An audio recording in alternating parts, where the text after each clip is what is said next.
halfway late in the tackle count.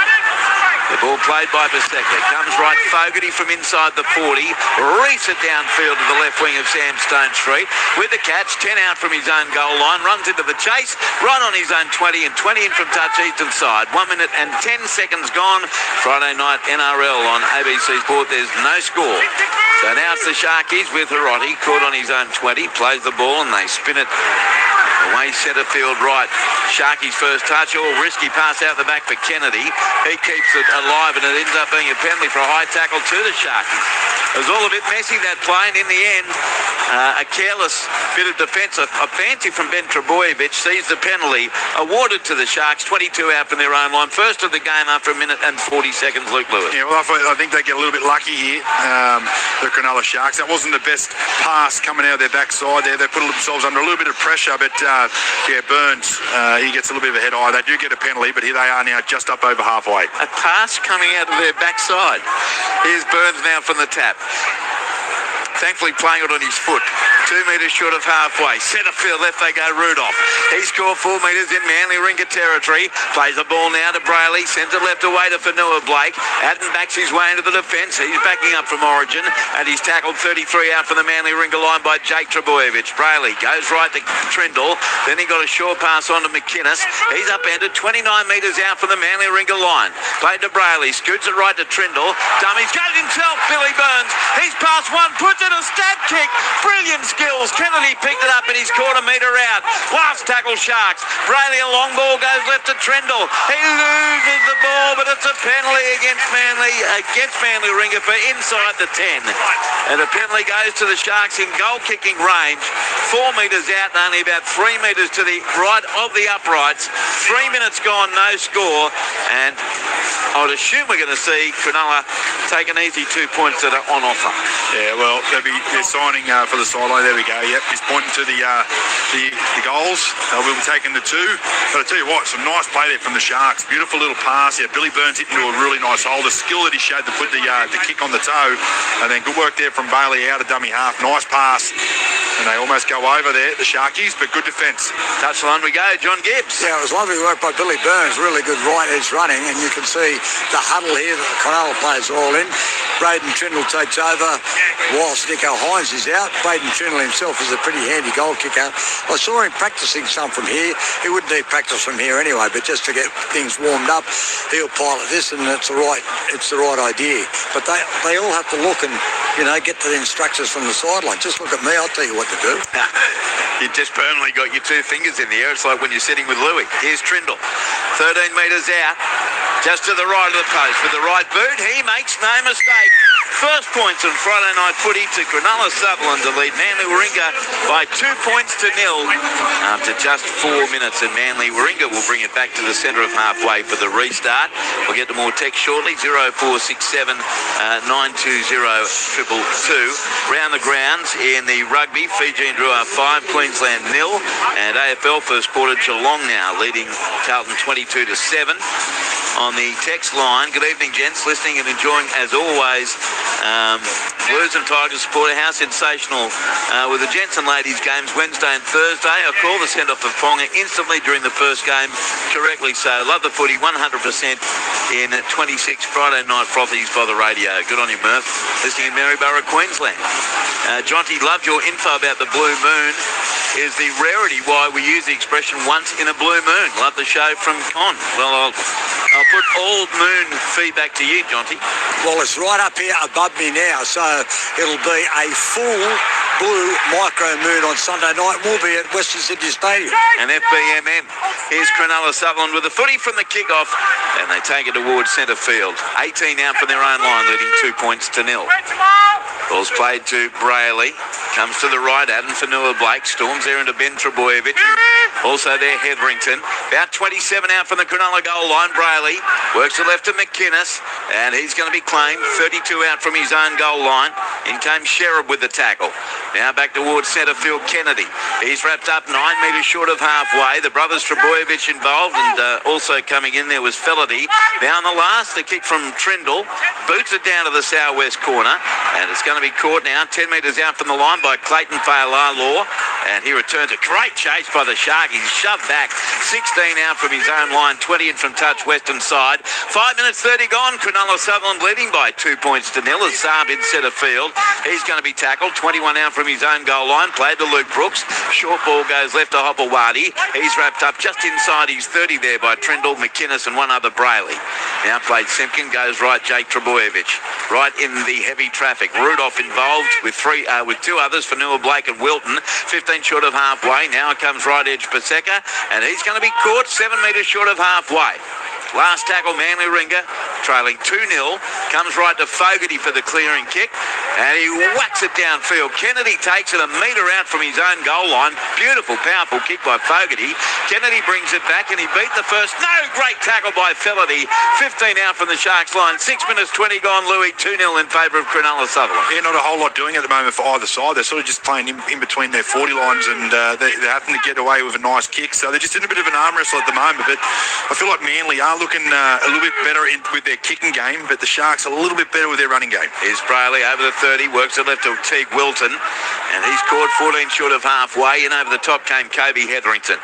Brayley, cut-out ball goes to the right. It's with now the front row Rudolph. Caught 5 short of halfway, played to Brayley. Short side right, Trindle with a kick downfield. Dropping back is Clayton Fa'alaua. He's got it on the full. 9 out from his own goal line. Heads over the 10 and the 20.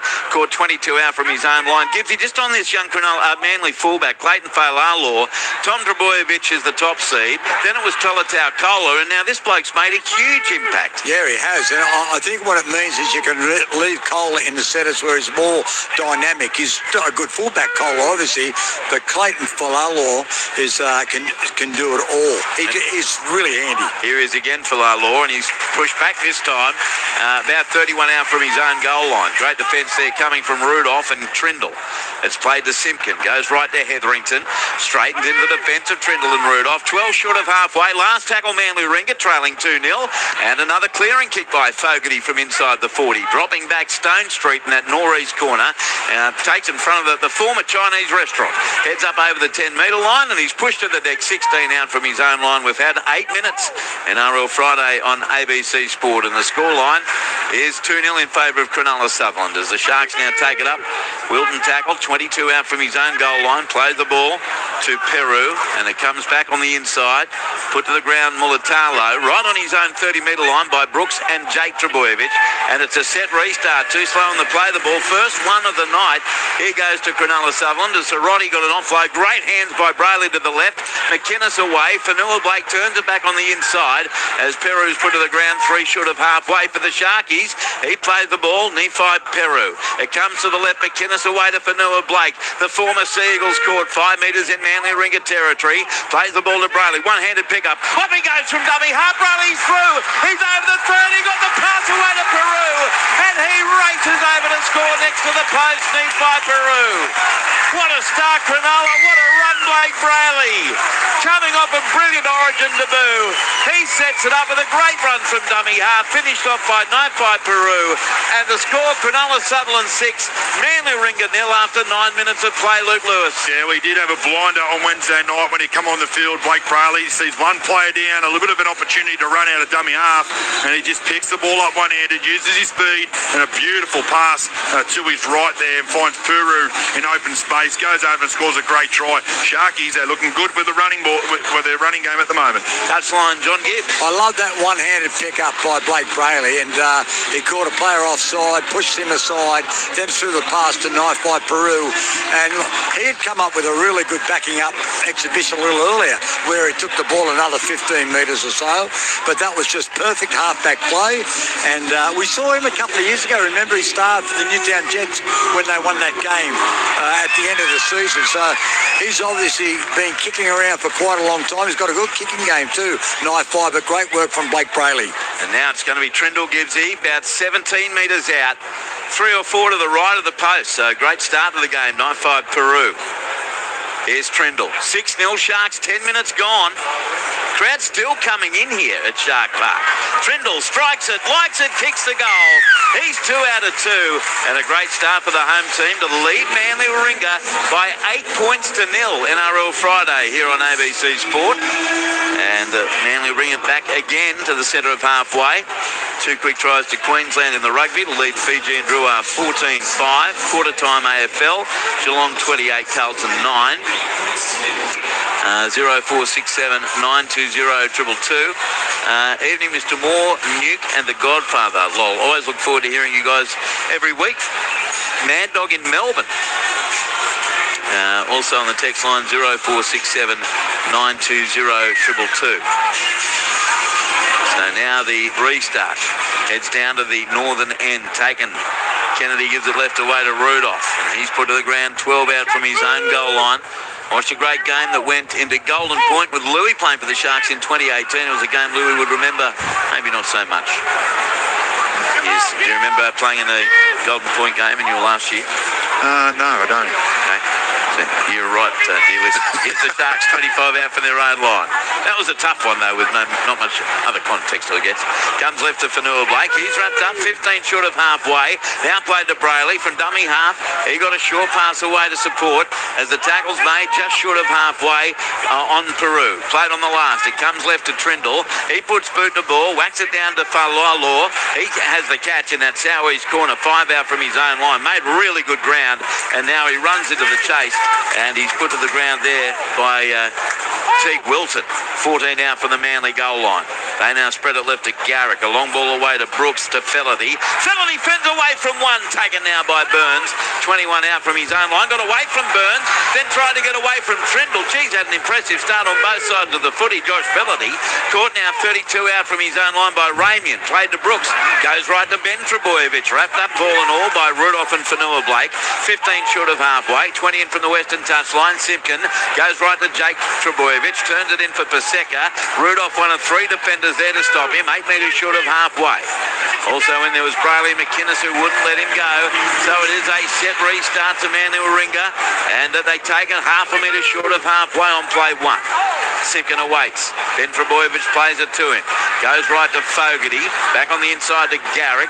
Reuben Garrick just flicks one out the back. Simpkin picks it up on halfway. Goes left to Brooks.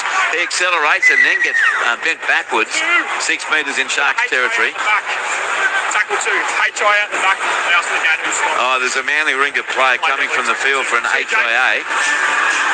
And coming onto the field for Manly in the 16 jersey is Ethan Bullimore. So Todd Smith obviously got that information from upstairs. As the play coming from the field for Manly, I think it's their second rower, Sheriff. Yep. Jackson Sheriff, and he's wandering off. We'll check in with Gibbsy shortly. So he's off, Bullimore on, and the ball played 8 metres in Sharks territory. Comes right to Paseka, and Fanua Blake over the top, but a wraparound ball out the back to Simpkin. Goes left to Fogarty, drifts to his left, then the short ball away to Ben Trebojevic. Takes on Burns and Trindle, and tackled 29 out for the Cronulla Sutherland line. 17 in from touch western side. Played to Simpkin, goes right to Fogarty, then links up with Brooks in the tackle of Peru. Pass it right, Garrick goes without a knock on Manly Warringah, and Cronulla Sutherland will get a scrum feed. 32 out from their own goal line. 12 and a half gone, and it's the Sharks 8, Sea Eagles 0. Touchline John Gibbs. Yeah, we'll just get what category that's going to be, but Jackson sure was hitting a really hard tackle on the far side of the field over on the eastern side, and he wasn't well, and that's been noticed by everyone. So he's being assessed at the moment. We'll let you know shortly whether it's category 1 or 2. They're up and about Cronulla, and a little bit to do with that will be their inspirational skipper, Cameron McInnes. It's his 100th game for the Sharks tonight. All right, Jonty, here's Hirotti from the scrum win. Tackled 11 short of halfway, and a set restart. Goes against Reuben Garrick as well, so the Sharkies get their second of the night, and they're 7 short of halfway. Stone Street plays it to Brayley, goes right to Rudolph. He encroaches into Manly territory in the tackle of Bullimore, and Paseka finally felled after a great run. 7 metres in Manly's half. 13 minutes 30 gone. Cronulla Sutherland 6, Manly Warringah 0. Now it's Ramian on an angled run. Straightens, caught by Hetherington over the top. 37 away from the goal line. One-handed pick up Blake Brayley. He sends a pass left. McInnes is mauled to the ground by Simpkin, 30 out. Right in centre field at the southern end. Played to Brayley. Another set restart goes to Cronulla Sutherland. As Fanua Blake backs his way over the 20. Held is the call. He'll play it 18 out from the goal line to Brayley. Open side right to Trindle. Runs at the line, offloads Kennedy. Quick hands. Ramian meant to link up with Mulatalo, but the ball sails over the western touch line. Good pressure coming from the Manly Ringer winger on this western side of the field, Lehigh Hopewadi. So Manly get away with it. They'll get to play the ball about 19 out from their own line. 14 and a half gone. Sharks 8, Seagulls nil. Yeah, the Sharkies in the attack there. Renato Mulatalo just a little bit too tight on Jesse Ramian. He couldn't get the ball nicely to hit him on the run.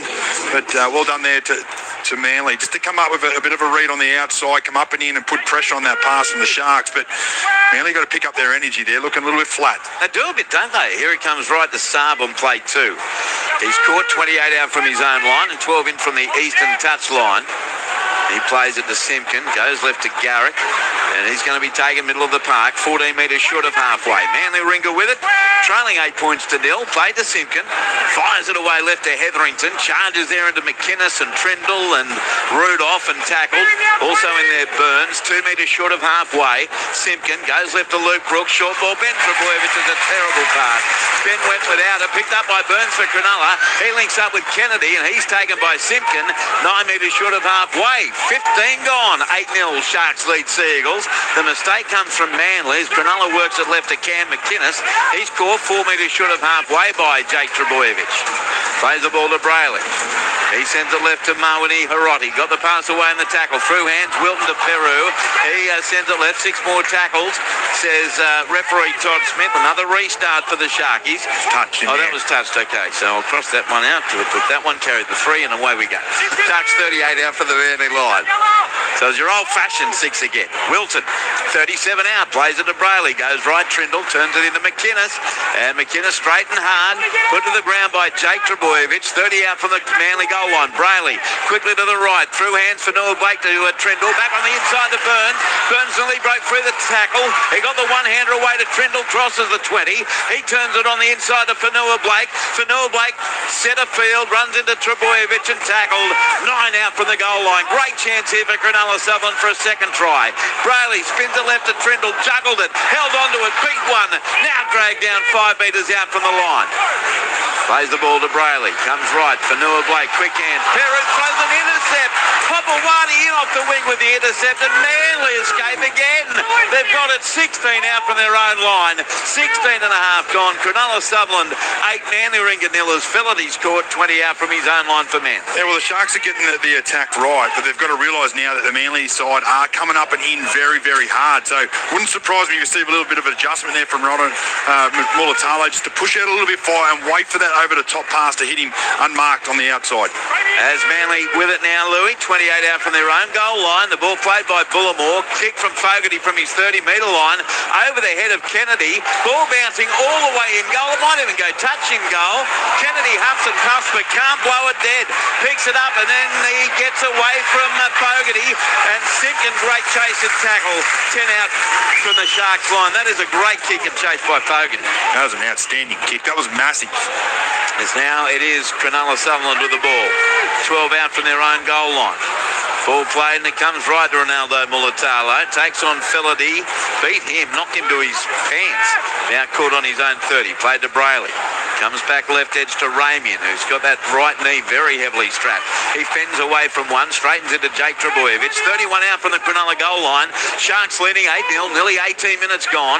Now Brayley goes left to Fanua Blake. He straightens into the defence. Got a great pass and the tackle away to Brayley. He sets sail again. Fogarty one-on-one, ball and all tackle though. 2 short of halfway. Last tackle Sharks. Comes right, Braden Trindle. Kicks it.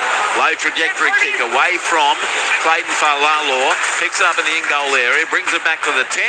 And down he goes 12 out from his own goal line. Great tackle down low by Teague Wilton. Plays the ball to Garrick. Goes left to Saab and he's up to his 20. Let's check on things on the touchline. Johnny Gibbs. Well, that was an outstanding set there by Cronulla because it was a good kick by Jamal Fogarty, but they got down to halfway. Then Braden Trindle put in a really good kick. Just wrapping up housekeeping as they get a 6 again. The Manly side, Jackson Sherabet is a category 2, so he'll be assessed to see whether he can come back. All right, thank you, Jonty. Is now Manly Ringer has the footy. About 5 short of halfway. That's where Hopewadi and off the other wing is caught. Plays the ball to Simpkin, goes left to Brooks, back on the inside to Ben Trebojevic, charges at Burns, and two others, finally taken by Burns and Rudolph, 6 metres in Sharks territory. Simpkin goes right, Jake Trebojevic to Fogarty, he turns it on the inside to Garrick, he's put to the ground, 37 out from the goal line, but it is a penalty going to Manly Ringer. That was a player tackled off the ball, I saw in my peripheral vision, Luke Lewis. Yeah, that was Teague Wilton. He just changes his speed just as Jamal's going to pass the ball and then hits him late from behind. Definitely penalty. He's on report too, Teague Wilton, for a late tackle. So Manly Ringer now field position, finding touch, 20 metres out from the goal line on the eastern side. Ball's tapped now and it comes to the left. Through hands away to Fogarty. Back on the inside, Taniela Paseka. Right in midfield. And he's put to the ground there by McInnes and Brayley. About 13 or 14 out from the goal line.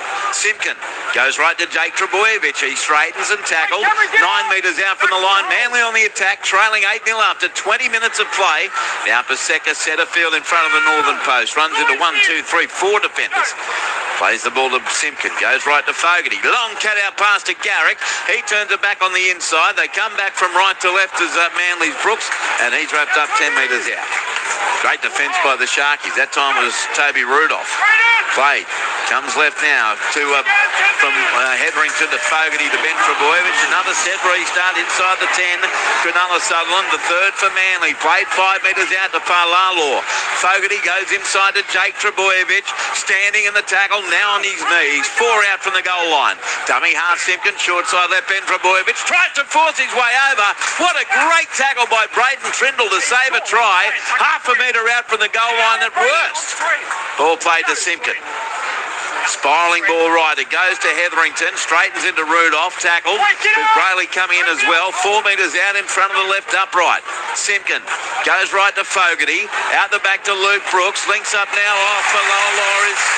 Collared beautifully, head on by Mawani Hiroti. 11 out from the line, 10 in from touch Norris corner. Played on the last. Garrick nearly ran into the tackle, got it away to Saab, tipped backward. It's still play on for Manly Simpkin. 18 out and 6 more tackles. The ball from Simpkin. He goes himself, couldn't quite link up with Opawati and put to the ground, 10 out. Another set for Manly. It's Josh Fellerty. He's from dummy half into Brayley and Rudolph and caught 2 metres out.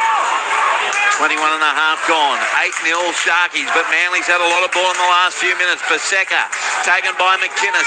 About 2 out right between the northern sticks. Dummy half Simpkins. Goes right Fogarty. Turns the ball into Falalor. He's in a battle there with Teague Wilton.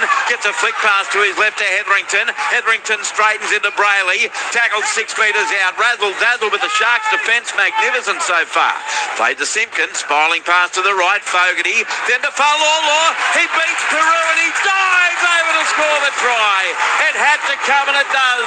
Clayton Falalor. He gets the try for Manly. 18 left in the half. Cronulla Sutherland 8. Manly Ringer 4. Kick 2 come possession. It was too much in the end for the Sharks. Yeah, way too much there for the Sharkies to keep turning them away. They'll get a little bit fatigued in their own line. They're going to get it right eventually. They love going to that right side. So the Sharks had handled it a few times, but when Clayton Falalor, he got the ball, he's a strong runner. He's got a beautiful fend and he's got speed. And he just comes up with a really nice carry here. Gets the little bit of a show and go. Beautiful fend on the inside, right in the middle of the chest of the Sharkies defender, and scores a try. Gets Manly on the scoreboard. To the touchline, John Gibbs. Well, we've often talked about turning pressure into points, and if Manly hadn't have scored there, they had 3 in a row. They had about 24, coming up for 24 tackles.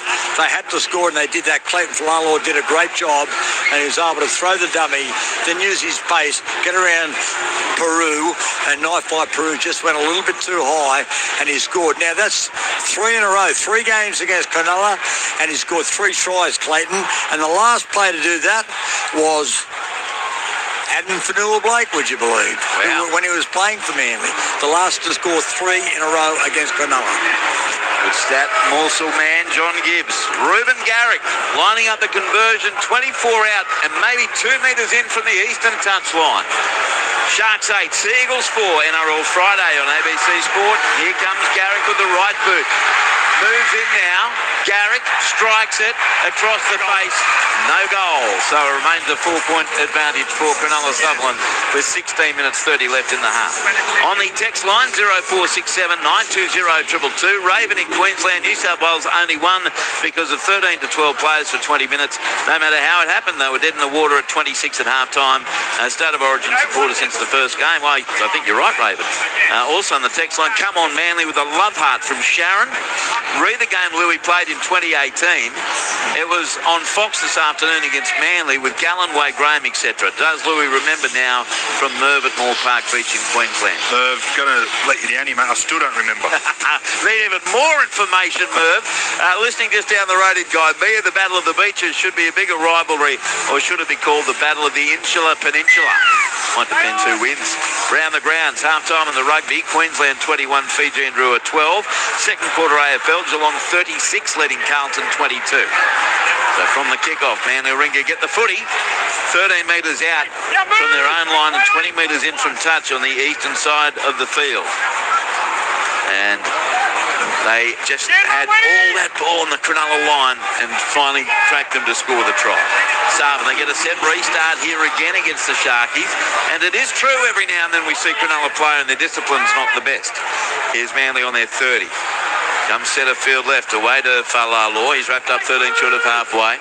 Well, at the moment, they're giving away a few now. That fatigue will start to set in that Sharks jersey. Jake Trebojevic now on the burst. He gets near halfway into Trindle. Tom Hazelton is on the field. Is it just me? Does this game feel a lot slower because of Wednesday night? I think maybe you're right, yeah.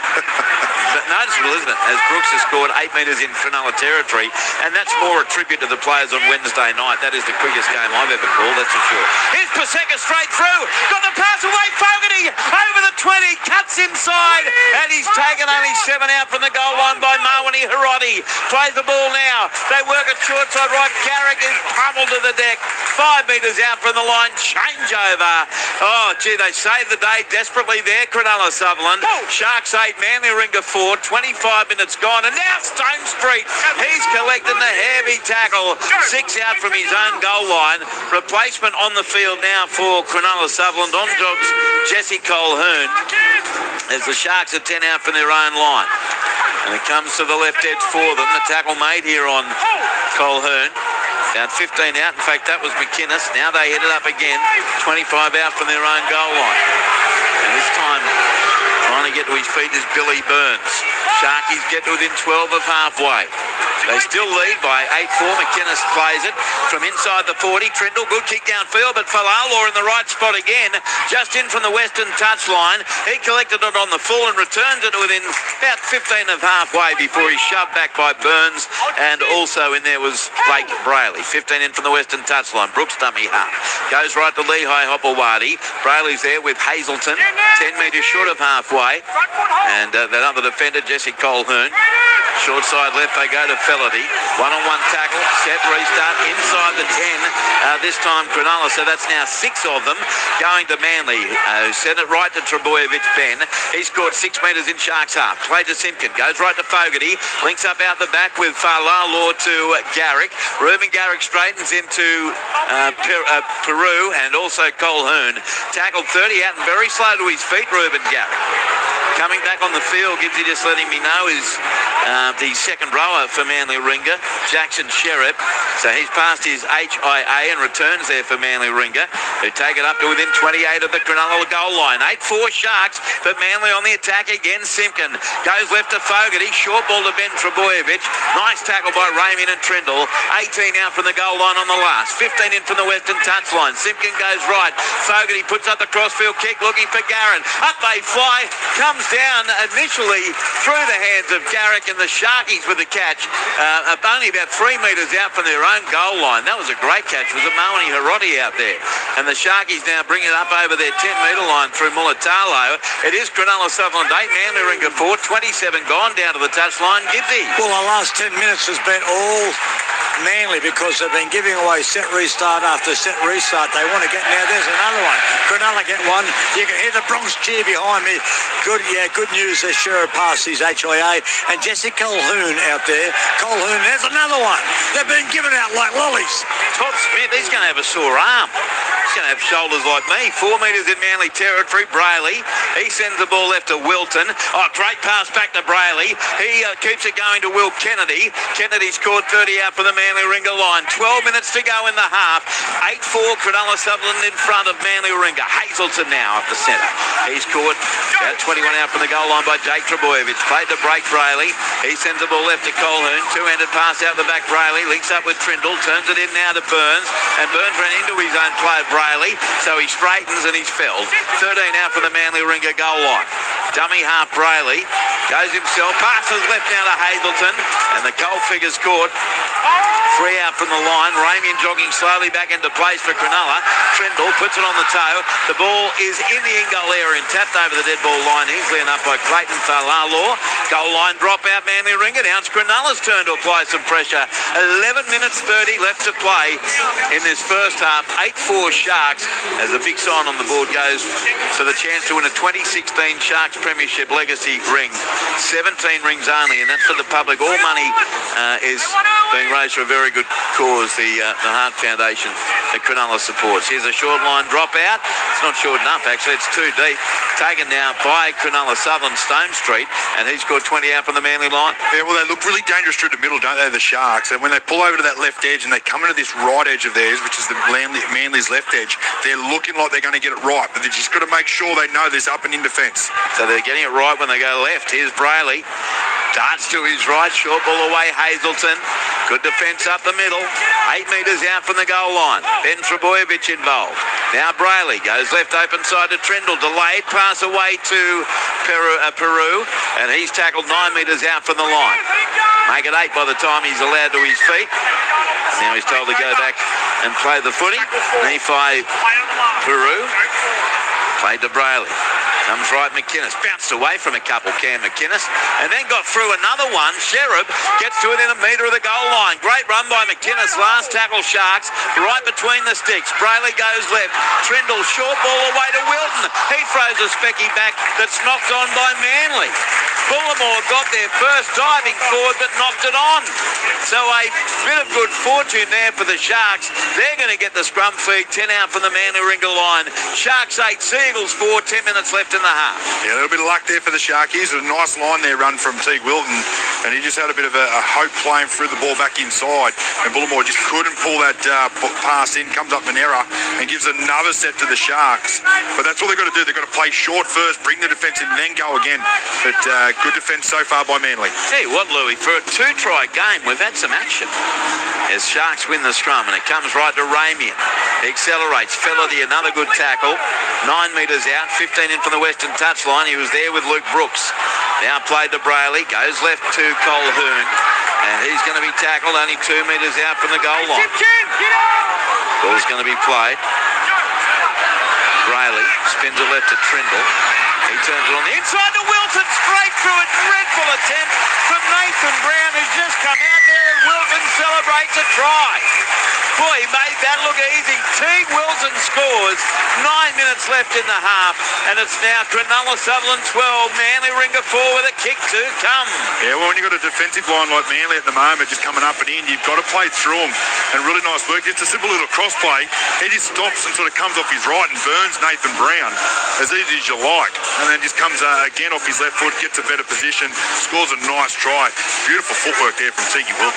He does have good feet, doesn't he? Touchline, John Gibbs. Yeah, it was a stutter step. Nathan Brown had certainly mesmerised him. He was looking at him and said, well, see you later. And then he came up with a left foot step. He came off the right originally. Then he came up with a left foot step.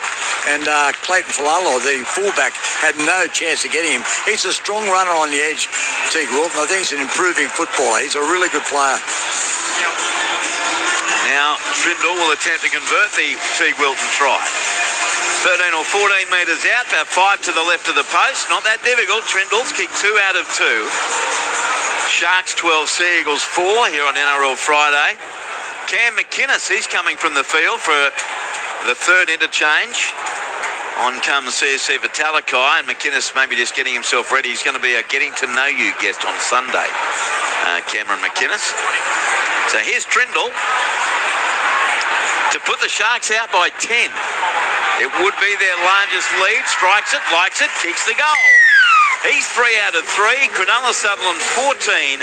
Manly Warringah 4 here at Shark Park with 7 minutes 30 to go in an entertaining first half. Around the grounds, rugby half-time. Queensland 21 leading Fiji and Drua 12. Second quarter AFL, Geelong by a goal leading Carlton 43 to 37. 0467 920 222. Listing 20k south of Barcaldine in my camper van. Enjoying the call, go Manly. Got a new Sam. 0467 920 222.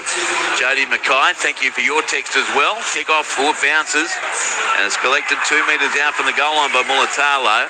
He sends it away left to Hazelton, has scored 15 out from his own line. Andrew, why have you stopped calling the Louis line? Come on, mate, from Brett in Far North Queensland. I think the problem is for me, Brett, I can't see it. As the Sharkies are 18 out for their own line. It's definitely I know it's there for you, as Colquhoun sends it into Talakai. I give it the odd reference, the 35-metre line, the Louis line, as it comes left again. Sharkies, Colquhoun, caught 33 out from his own line. Played now to Brayley. Goes right to CSC for Talakai. Good strong run to within a metre or two of halfway. Let me ask you this question, Luke Lewis. Can you see it now? No, it's not there tonight. Okay. Here's the kick now from Nephi Peru. He sends a left footer down and Clayton Falolo made great ground to take it. 18 out from his own line near the touchline and he's wrapped up 22 out from his own line. There used to be a 22-metre line in rugby league. Ball played Fogarty. Long pass goes left to Opawati. He's going to be wrapped up 23 out from his own goal line. Another change here for Manly Warringah as they begin to come thick and fast late in the half. And on the field now is Simeon Laufey.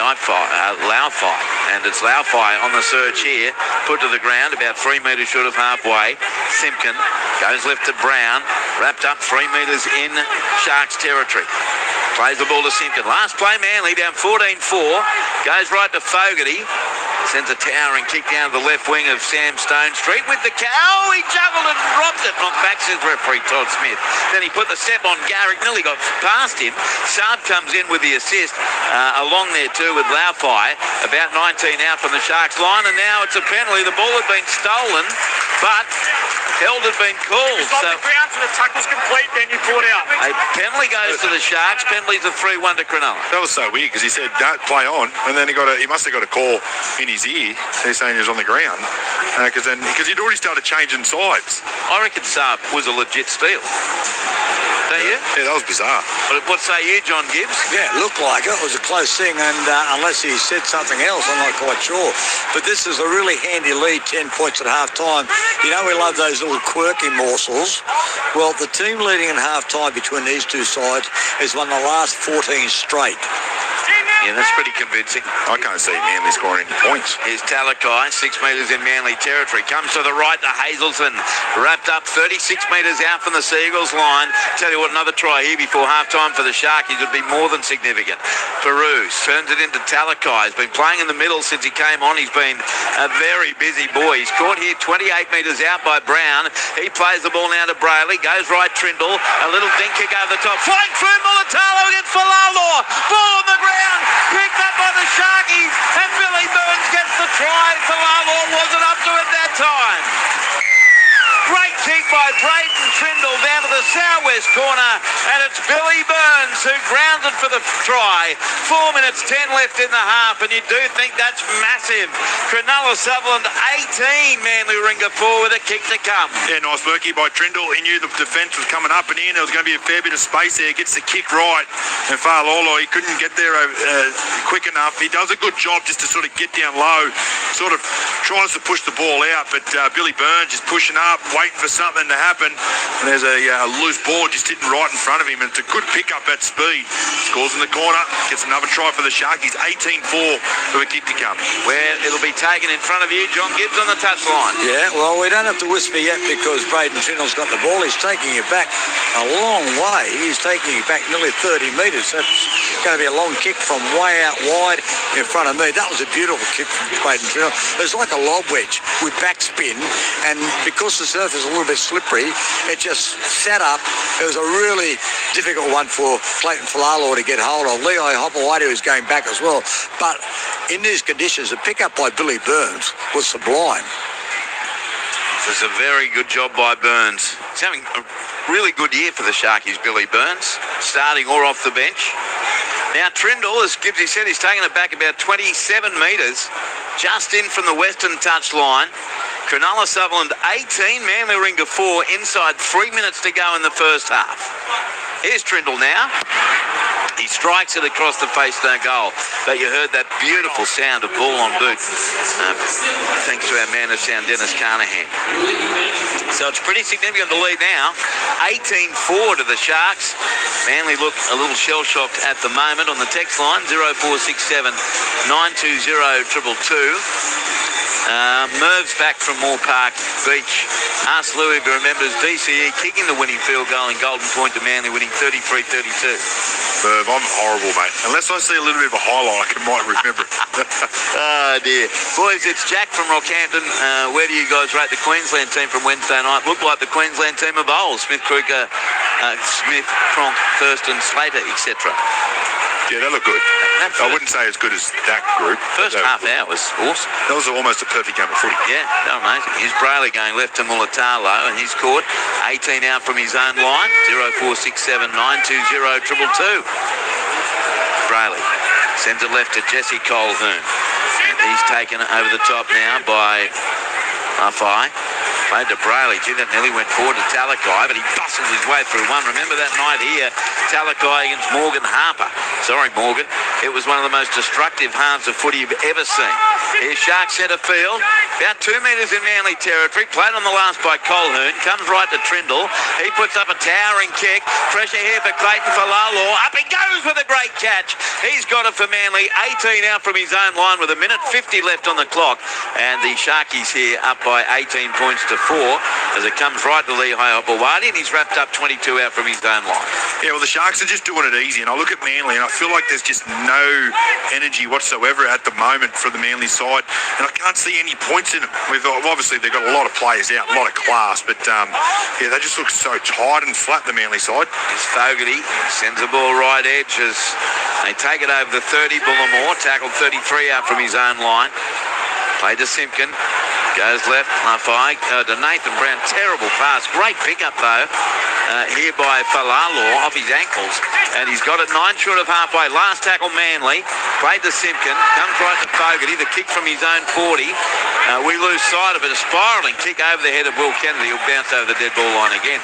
20-metre tap. 7 tackles set for the Sharks with just inside 1 minute to go in the half. Yeah, it looks like there's more X factor in the Sharkies team tonight, doesn't it?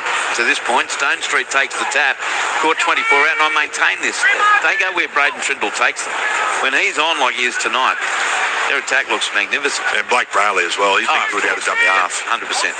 Here's Sorority. I thought he's great in Origin. His Origin debut in that, 25 minutes? Yeah. Here's the Blues, 15 short of halfway now. The Blues. The Sharks, they're in blue.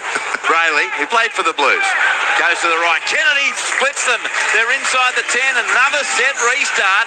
Going this time to Cronulla Sutherland. The Sharks 6. And here's another one. It's back to back as they get to within 30 metres of the goal line. Brayley got the offload away. Mulatalo steps past one. He sends it away to Peru. Sends it to Teague Wilton looking for a double. Runs over the top of Garrick. And Wilton then got a pass away. Peru sends it right to Trindle. Kicks on here for Burns on the right wing. Over the head of Hobblewadi. Burns is there again. Oh, brilliant try. Leo Hobblewadi had no idea where to go, and Billy Burns knew exactly where to go. Brilliant kick. Brilliant try. Sharkies 22. Manly Ringer 4. Half-time siren has sounded. What a way to end the half for Cronulla. Well, 57 seconds left on the clock.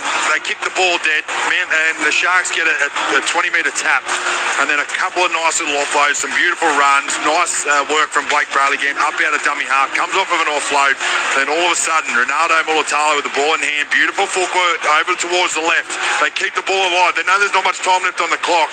They throw it back to the right, and Trindle looks up. The hooter's about to go. He gets that kick pinpoint perfect, and the bounce is going all ugly and sideways there for Billy Burns, but somehow gets the ball down. That is an outstanding try for the Cronulla Sharks before half-time. Yeah, John Gibbs, what a way to win the first 40 minutes for the home team. Oh, it was razzle-dazzle too. There were so many offloads in that before there was a kick from Braden Trindle. The kick was a beauty. Lehigh Hopawati, he had his pocket picked by Billy Burns. He didn't even know that Billy Burns was coming. He was turned inside out. It was a beautiful kick. And Billy Burns has done a great job again, not to panic, just to slow things down, be patient and take things. So told him to have a little bit of a wait here. They must be looking at something, not quite what. But 22 points, by the way, is the most Manly has conceded in the Fosball era. Yeah, there you go. Since round 4 or round 5. So Trindle's been given the all clear now, 26 metres out, a metre in from Western touchline. 22 points to 4, an 18-point lead. If he kicks this, it'll take them beyond 3 converted tries. Trindle strikes it, hooks it again to the left, no goal. So he will finish the half with back-to-back misses. But that is a half-time that Cronulla Sutherland will go into the sheds feeling well pleased. And the crowd love it here. They're rising to their feet to applaud the Sharkies. A great first 40 minutes from them. 4 tries scored by Nephi Peru in the 9th minute. Teague Wilton in the 32nd. Billy Burns in the 36th. And again in the 40th minute, Braden Trindle, 3 goals from 5 attempts. Teague Wilton on report in the 20th minute for a late tackle. 7 restarts. For Manly Ringer, a try to Clayton Falalor in the 23rd minute. Ruben Garrick, none from 1. 6 restarts for Manly. Penalties 3-1 to the Sharks. But it's all Cronulla at half-time. Luke Lewis holding this 22-4 lead. Put a little red button on there, Andrew, but they're playing good football. The Cronulla Sharks, really, they let that try in for Manly there, but it was literally off the back of 4 or 5 repeat sets, and they got a little bit tight towards the end. They just couldn't hold them out, but they're looking great. They're running hard through the middle of the field. I feel like their bench has been a real impact. They've come on and really changed the game. Blake Blaley out of dummy half, he's looking unbelievable as well, and Trindle just coming up some really nice plays, but everyone out there at the moment for the Sharks just doing their job. I just feel like the Manly side are just down on energy and troops at the moment. I just can't see any points in them. Yeah, Gibbsy, 3 tries in 8 minutes for the Sharks has changed the whole tenure of this game. Yeah, indeed. And that's what Manly, I mean, we've seen them attack. We know they can attack, but that has been a feature since Kieran Foran took over in their 7 out of 8 winning run. They have been able to tackle. They've been very resilient. They gave away a lot of 6 agains, and there was a lot of 6 agains both ways. Ultimately, that's why Manly scored, because they were able to apply pressure. They only got the one try, but the control has been very good. Braden Trindle has controlled things really well.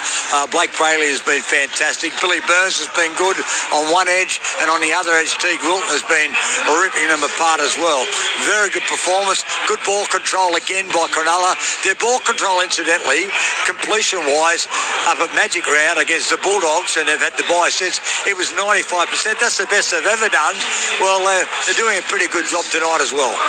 They sure are. All right, thank you, Jonty. Have a breather around the grounds.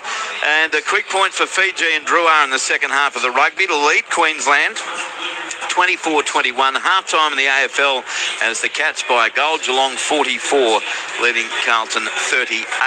You're with Luke Lewis, John Gibbs. I'm Andrew Moore. NRL Friday on ABC Sport. Cronulla Sutherland, go wait, leading Manly Ringer here by 22-4, 4 tries to 1.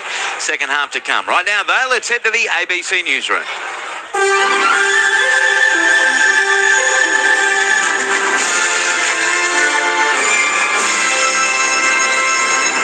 ABC News, good evening. I'm Noni Edwards. The Liberal Party's appointment of former Prime Minister Tony Abbott as its president is being seen as evidence of the party's direction.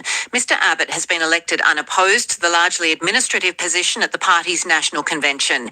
There, he spoke of the party's struggles to attract new members, vowing to help the opposition regain power at the next election. Mark Kenny from the Australian Studies Centre at the Australian National University says the appointment shows a clear approach from the Liberal Party. His elevation speaks to the mood in the party, the new direction that the party wants to take, which is much more aggressively and assertively conservative and right-wing and distinctly different from the Labor Party, which has really expanded out into the Australian centre ground. Experts are encouraging women to think about how they can lower their risk of dementia. Around half of all cases can be delayed or prevented by changing 14 risk factors, including exercise, sleep, smoking and alcohol. It comes as a new survey of 3,000 women shows only 1 in 6 Australian women know that dementia is the leading cause of death among women. Jane Turner was diagnosed with early onset Alzheimer's last year and says it's important to recognise the signs of dementia and take action. My message is just look after yourself, take time for yourself, and if you have any doubts whatsoever, investigate it. Don't feel like you're going to be silly or don't feel like you don't want to know. You do want to know because knowledge is power and you're going to take your power back.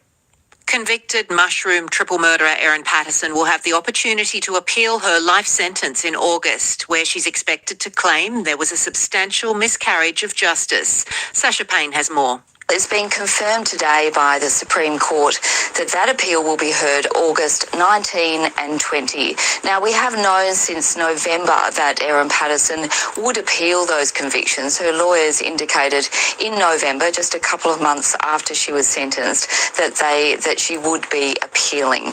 She was convicted of 3 murders: the murder of her in-laws Don and Gail Patterson, Gail's sister Heather Wilkinson, and the attempted murder of Ian Wilkinson.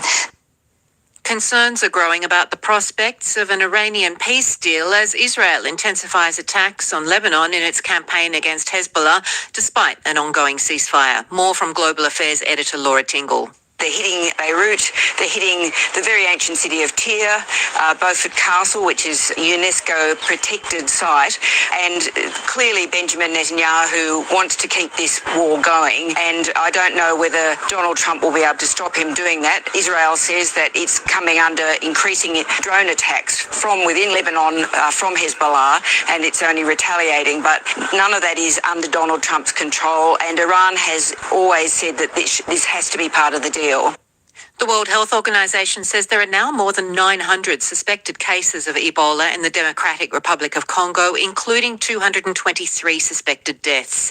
It says there are 7 confirmed cases in Uganda, 3 of them people who came from Congo. The WHO says there are currently no approved vaccines or treatments for the strain of the virus. The French government has asked the nation's public prosecutor to investigate the treatment of French nationals who were part of a recent flotilla heading for Gaza, intercepted by Israeli forces. Foreign Minister Jean-Noël Barrot says the French Consul General in Turkey has informed him of sexual violence, exposure to cold, beatings and humiliation, all of which are likely to constitute criminal offences. Flotilla organisers also say activists were subjected to abuse, with several hospitalised with injuries and at least 15 reporting sexual assaults, including rape. The activists have since been released and Israel denies mistreatment of them. Tensions between police and protesters unhappy about the Queensland government's multi-billion-dollar Olympic Stadium project have died down. Jordan Bissell has more. At this stage, things are looking very peaceful, although we did see quite violent clashes with police and protesters. We witnessed around 5 people at least being arrested. Some of these people had violent confrontations with police, some went peacefully. There were 2 camps which were taken over by Queensland Police and the Brisbane City Council earlier today before work begins on Victoria Park to make way for the new Brisbane Olympic Stadium. And St Kilda recruit Sam Flanders will miss the rest of the 2026 AFL season after rupturing his Achilles in last night's loss to Hawthorn at Docklands Stadium. You're up to date now with the latest ABC News. A young man vanishes, and something about it doesn't sit right. It made no sense. I'm Rob Bergen. Join me for What Became of Jack, the new season of Unravel. You know where my son is. Search for the Unravel podcast on ABC Listen. ABC sports coverage of the 2026 NRL Premiership. 5 metres in Manly Ringer territory. Plays the ball to Brayley. One-handed pickup. Up he goes from dummy half. Brayley's through. He's over the 30. Got the pass away to Peru. And he races over to score next to the post. Neat by Peru. What a start, Cronulla. What a run Blake Brayley. Played to Simpkins, spiralling pass to the right, Fogarty. Then to Falala. He beats Peru and he dives over to score the try. It had to come and it does. Clayton Falala. He gets a try for Manly. Brayley spins it left to Trindle. He turns it on the inside to Wilson, straight through it. Dreadful attempt from Nathan Brown, who's just come out there, and Wilson celebrates a try.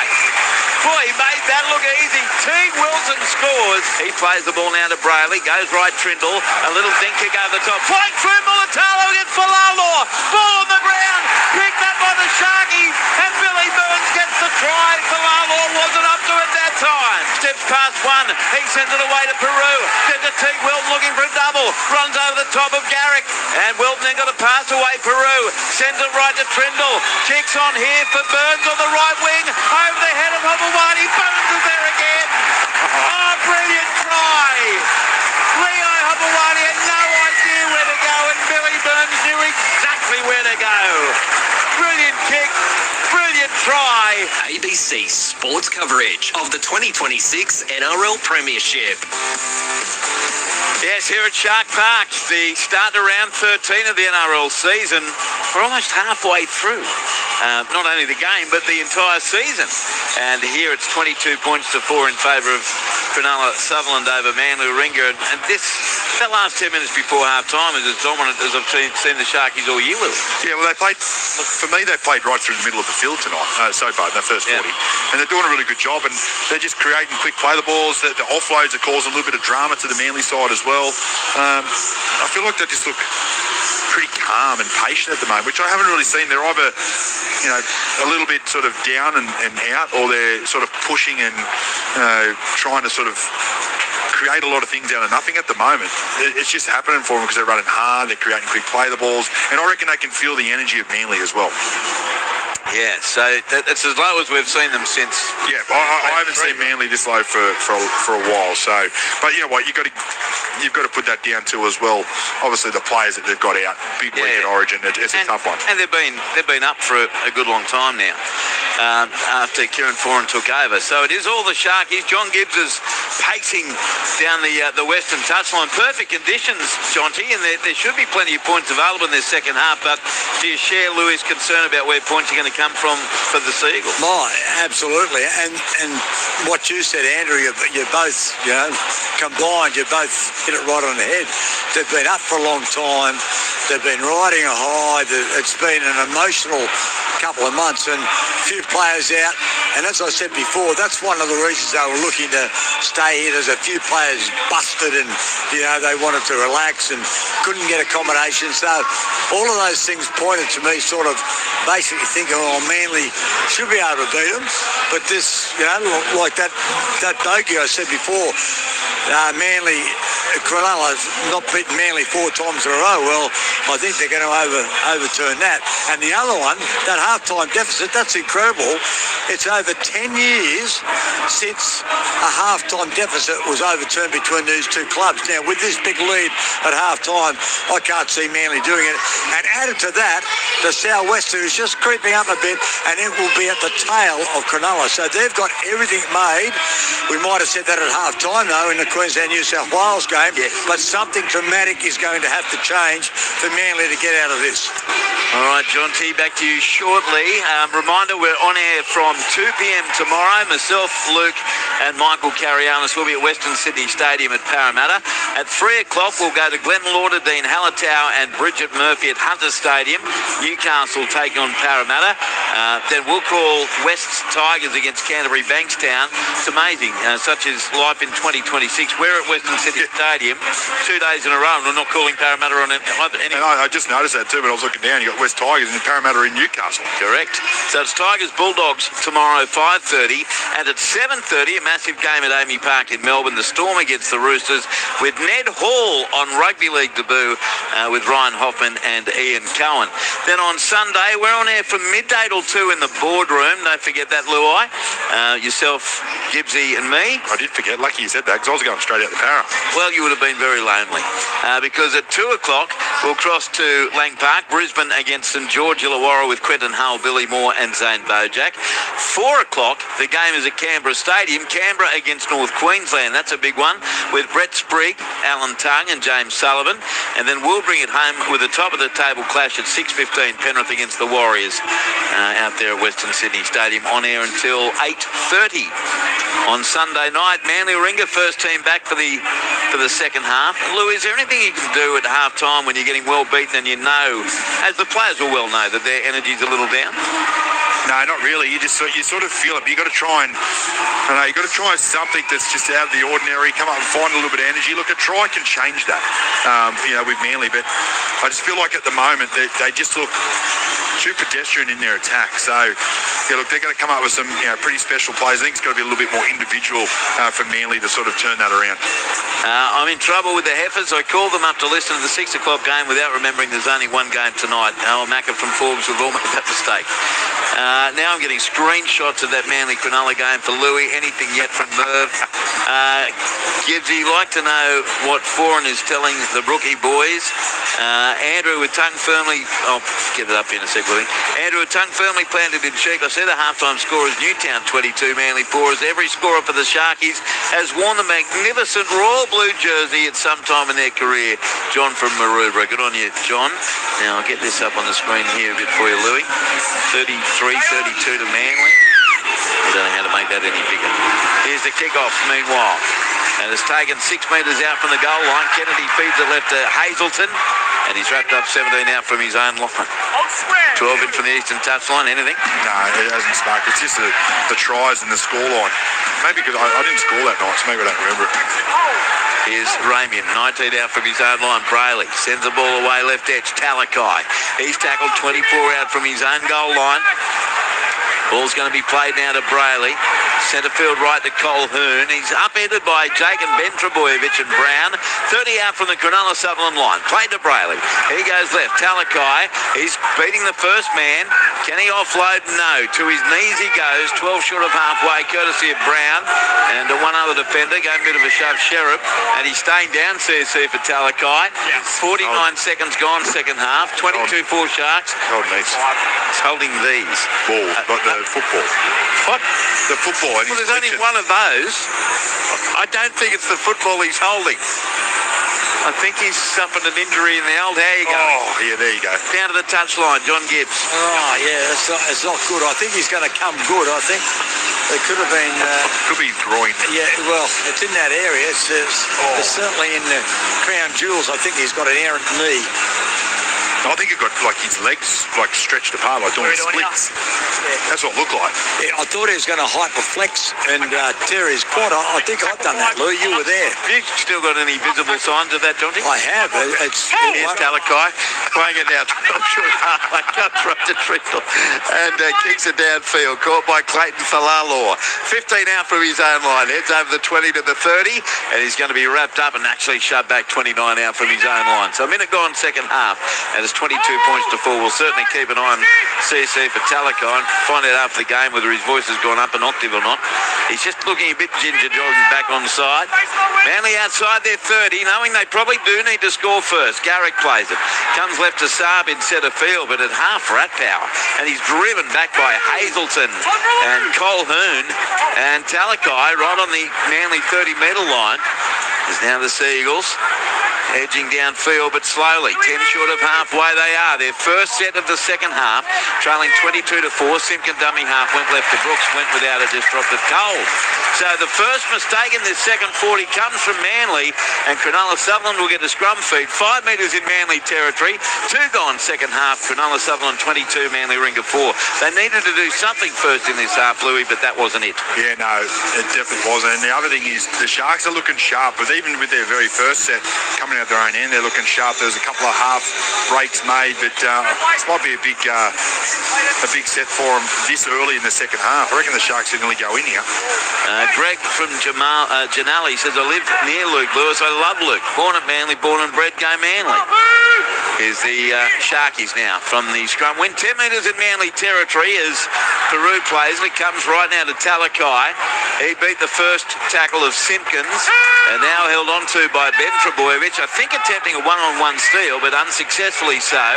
32 out from the line. Brayley goes left, Hazelton up the middle, put to the ground, 21 out from the goal line. Early in the second half, you sense if Sharks can score early here, it may really break the back of Manly. Now it's Colquhoun.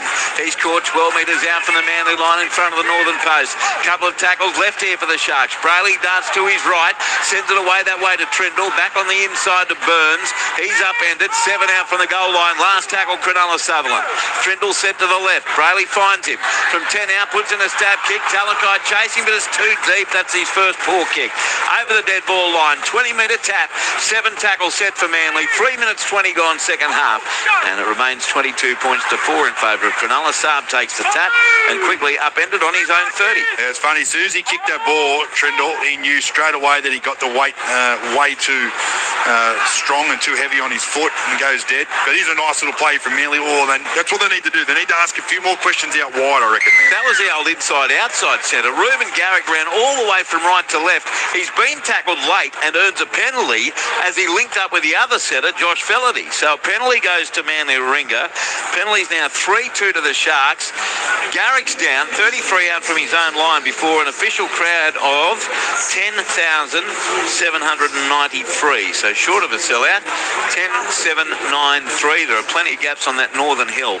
And I guess the undercover spots look pretty well occupied. But Garrick's still down injured. Touchline, John Gibbs. Yeah, Garrick, I think he's going to be all right. He might have been winded, but he certainly got taken late. And the thumbs up there from the trainer, but he's going out into position. He might have hurt his arm a bit too. Might have got a bit of a burner. But that crowd here is a bit disappointing, quite frankly. I thought it would have been a sellout, these two great rivals. They take the tap, Gibbsy, and Fogarty sends it back on the inside. And the tackle made here, about 38 metres out from the goal line. Good defence coming from Colquhoun there on Lafai. Now they work at left edge. Manly 30 out from the Sharks line, trailing 22-4. Sherrod plays it to Simpkin, goes right to Fogarty, then away to Luke Brooks, steps back infield to Brayley, and he's joined by Wilson and Colquhoun defensively. 21 out from the Cronulla goal line. Simpkin comes back to the right to Fogarty, then away to Faulalor. The ball is knocked to the ground by Mawani Hiroti, and it will be a knock-on against Cronulla. So a bit of a fortuitous 6 more coming up for Manly. They'll have a scrum feed, 20 out from the Sharks line and 20 in from touch on the western side around the grounds. Second half rugby, Queensland 33 now leading Fiji and Drua 24, and in the AFL Geelong 44, Carlton 39. So big chance here now for the Seagulls. I tell you what, things could change if they can score here. We've only had 5.5 minutes of the second half. Simpkin from the base of the scrum goes left. Lafai comes steaming onto it, running on Brooks. He stands in the tackle, 14 out from the goal line, centre of the park. Simpkin goes right to Jamal Fogarty, plays out the back to Faulalor. He beat one, he had Saab to his right, can't offload. Taken there by Peru, and one other defender on the bottom of all of them. And getting to his feet there was the winger Stone Street, who did well. Fogarty goes left to Brown, then away to Brooks, back on the inside Felaherty, scooted past one tackle in Burns, gets within 7 of the goal line, held up there by Talakai, plays the ball to Simpkin, pumps it right to Fogarty, away to Nathan Brown. He scored 6 metres out from the Sharkies line. Dummy half, set restart, hand on the footy there from Peru. Comes to the right, Faulalor. He dummied his way to within 4 metres of the goal line. That's the first set restart of the second half. Simpkin 3 metres out. The long ball goes left to Brown with the left foot step, and he's pummeled. 11 out from the line. He's not having much impact tonight, Nathan Brown. Played now to the dummy half, Simpkin. Left to Fogarty. Cut out pass to Felaherty. But he's nailed. Really good defence by Ramian out wide. 10 out from the goal line. And now Topawati from dummy half. Gets through a couple. Back to his feet. Centre right to Brooks. Turns it into Jake Trebojevic. He scored 8 metres out from the Cronulla Sutherland goal line. And a penalty goes against the Sharkies. The markers. He's in the ruck. His foot breaks down play. Okay, interference in the ruck. Penalty Manly. Penalties at 3-all. They take it back 12 metres out. 7 gone second half. 22 points to 4 to Cronulla. Laffey, he's on the burst and caught 6 metres out from the Cronulla Sutherland goal line by Hazelton. Played to Simpkin. Goes left to Fogarty. Cut out ball to Brooks. Turns it into Ben Trebojevic. He gets close. He's through one. He's very close. He's over. Ben Trebojevic. Great strength to score. And it keeps Manly alive. 7 minutes 30 gone second half. Cronulla Sutherland 22. Manly Ringa 8. Ben Trebojevic the try, but he's left lying on the ground, clutching at his left shoulder. Yeah, it's not looking good. He's got the look on his face looks looks like he's in a lot of pain. But the footwork here from Ben Trebojevic is beautiful. You get Fogarty going across field, nothing really doing. Just gets a simple little inside play. Nice bit of footwork, shows some really good strength and great balance to carry a couple of Sharkies over the try line. But I'll put this down to a really bad decision here from Billy Burns. Just comes out of the line, creates a little bit of space there for Ben Trebojevic and gets the ball down. And that's a nice try. That's what they needed, Manly. They needed to be first to score. That's a little bit of confidence into that jersey. Yeah, it's a great effort on the goal line, really, by Trindle and Kennedy, particularly Kennedy, but Ben Trebojevic had too much momentum. So now Ruben Garrick, 20 metres out, 12 in from the eastern touchline. Every kick for Manly will be a big one because it'll just keep them within that converted try range. This would get them to within 2 converted tries. Jake Trebojevic comes off. Laffey comes off. Back onto the field, Taniela Paseka for Manly. And also coming onto the field for them too is Brandon Wakeham. Here's Garrick with the right boot. He strikes it, likes it, kicks the goal. And that's Ruben Garrick's first of the night. 22 points to 10 in favour of Cronulla Sutherland over Manly Ringa. 31 minutes to go to the touchline, John Gibbs. Yeah, well, that was more ball. They got a penalty there, turn on the inside. And really the tackle by Braden Trindle wasn't that good. The contact wasn't that good. There was good effort by Will Kennedy trying to retrieve the situation. But I reckon he's popped his AC. I reckon he's got a bit of a collarbone problem here, Ben Trebojevic. AC, I mean, yeah, he went down on his elbow as he was scoring the try. But that's only 2 converted tries. In the second half, early on, was dominated by Cronulla, but Manly, they're the ones who score first, and that was necessary. Means they hang in there, Jonty, as from the kick-off. Comes back left, and Paseka shoved back, 9 out from his own goal line. Cronulla 22, Manly 10, 9 gone second half. You're with John Gibbs, Luke Lewis. I'm Andrew Moore on ABC Sport. Now to the right. And oh dear, that's great defence from Cronulla. And a terrible effort by the second rower running across field for Manly Ringa straight over the western touchline on play 2. Oh, to be fair, I actually thought they were going to blow a penalty there. It felt like it was going for a while. But what is he? And I thought he just angled his run that way and was taken over. Well, he was 10 metres in field and he gets carried over. Get his mate behind him, pushing him. But nice defence, good attitude there from the Sharks. That's the way you need to bounce back after points. Roddy Peru, Stone Street, and one other defender there for the Sharkies. Wilson, yeah. So Cronulla plays at 12 out. Talk about a momentum killer. You just scored to stay in the game, and Sherrod is harassed over the western touchline on play 2. Now it's Sharks 9 out. Hazelton played to Brayley, goes to his right to Kennedy, back on the inside Burns. He scored 9 out from his own line, from the Manly line, having already scored twice. Brayley goes left. Hazelton! He's tackled 3 metres out right in front of the northern goalpost. Dummy half now is Brayley. Sends it right to Trindle. Turns it back on the inside as the tackle's made on Burns, only 4 metres away. Played to Brayley. Goes left to Colhoun. He's nailed 3 or 4 out from the line. Last play, Sharks centre field. Brayley goes right to Trindle. Trindle takes on the defence. What happened? He scraped through. He gets to the goal line. Doesn't get it down, Trindle. He thinks he has. So does referee Todd Smith. He ran through non-existent defence. Braden Trindle to score. And Manly is penalised for Sherrod being shoved over the touchline. 11 minutes gone second half. Cronulla Sutherland 26. Manly Ringa 10. And Braden Trindle, he's all smiles, Luke Lewis. Yeah, he's so sharp, Braden Trindle. And when he sees a little bit of an opportunity, he just goes. I don't know what Manly were doing here. What happened? Manly were just standing there. I think it was Ben Trebojevic. He just looks at it and goes, oh, hang on, I thought he passed it. and then just stopped moving his feet and left a massive hole there for Trindle. Gets the ball down. But that is a beautiful try. Nice bit of vision there from Trindle as well. Really tricky little show and go. But put this down to the defence. Right at the start, they got in this field position. Well done to the Sharks. Touch the line, John Gibb. He did a good job to get it down too, because Simpkin was trying to wrestle the ball off him, but he threw the big dummy, and as I said, Ben Trebojevic scoring that try, he'd hurt his collarbone, so I think you might have been worried about that. He was stargazing. No, he wasn't stargazing. He was looking at the blue micro moon, and Trindle went straight past.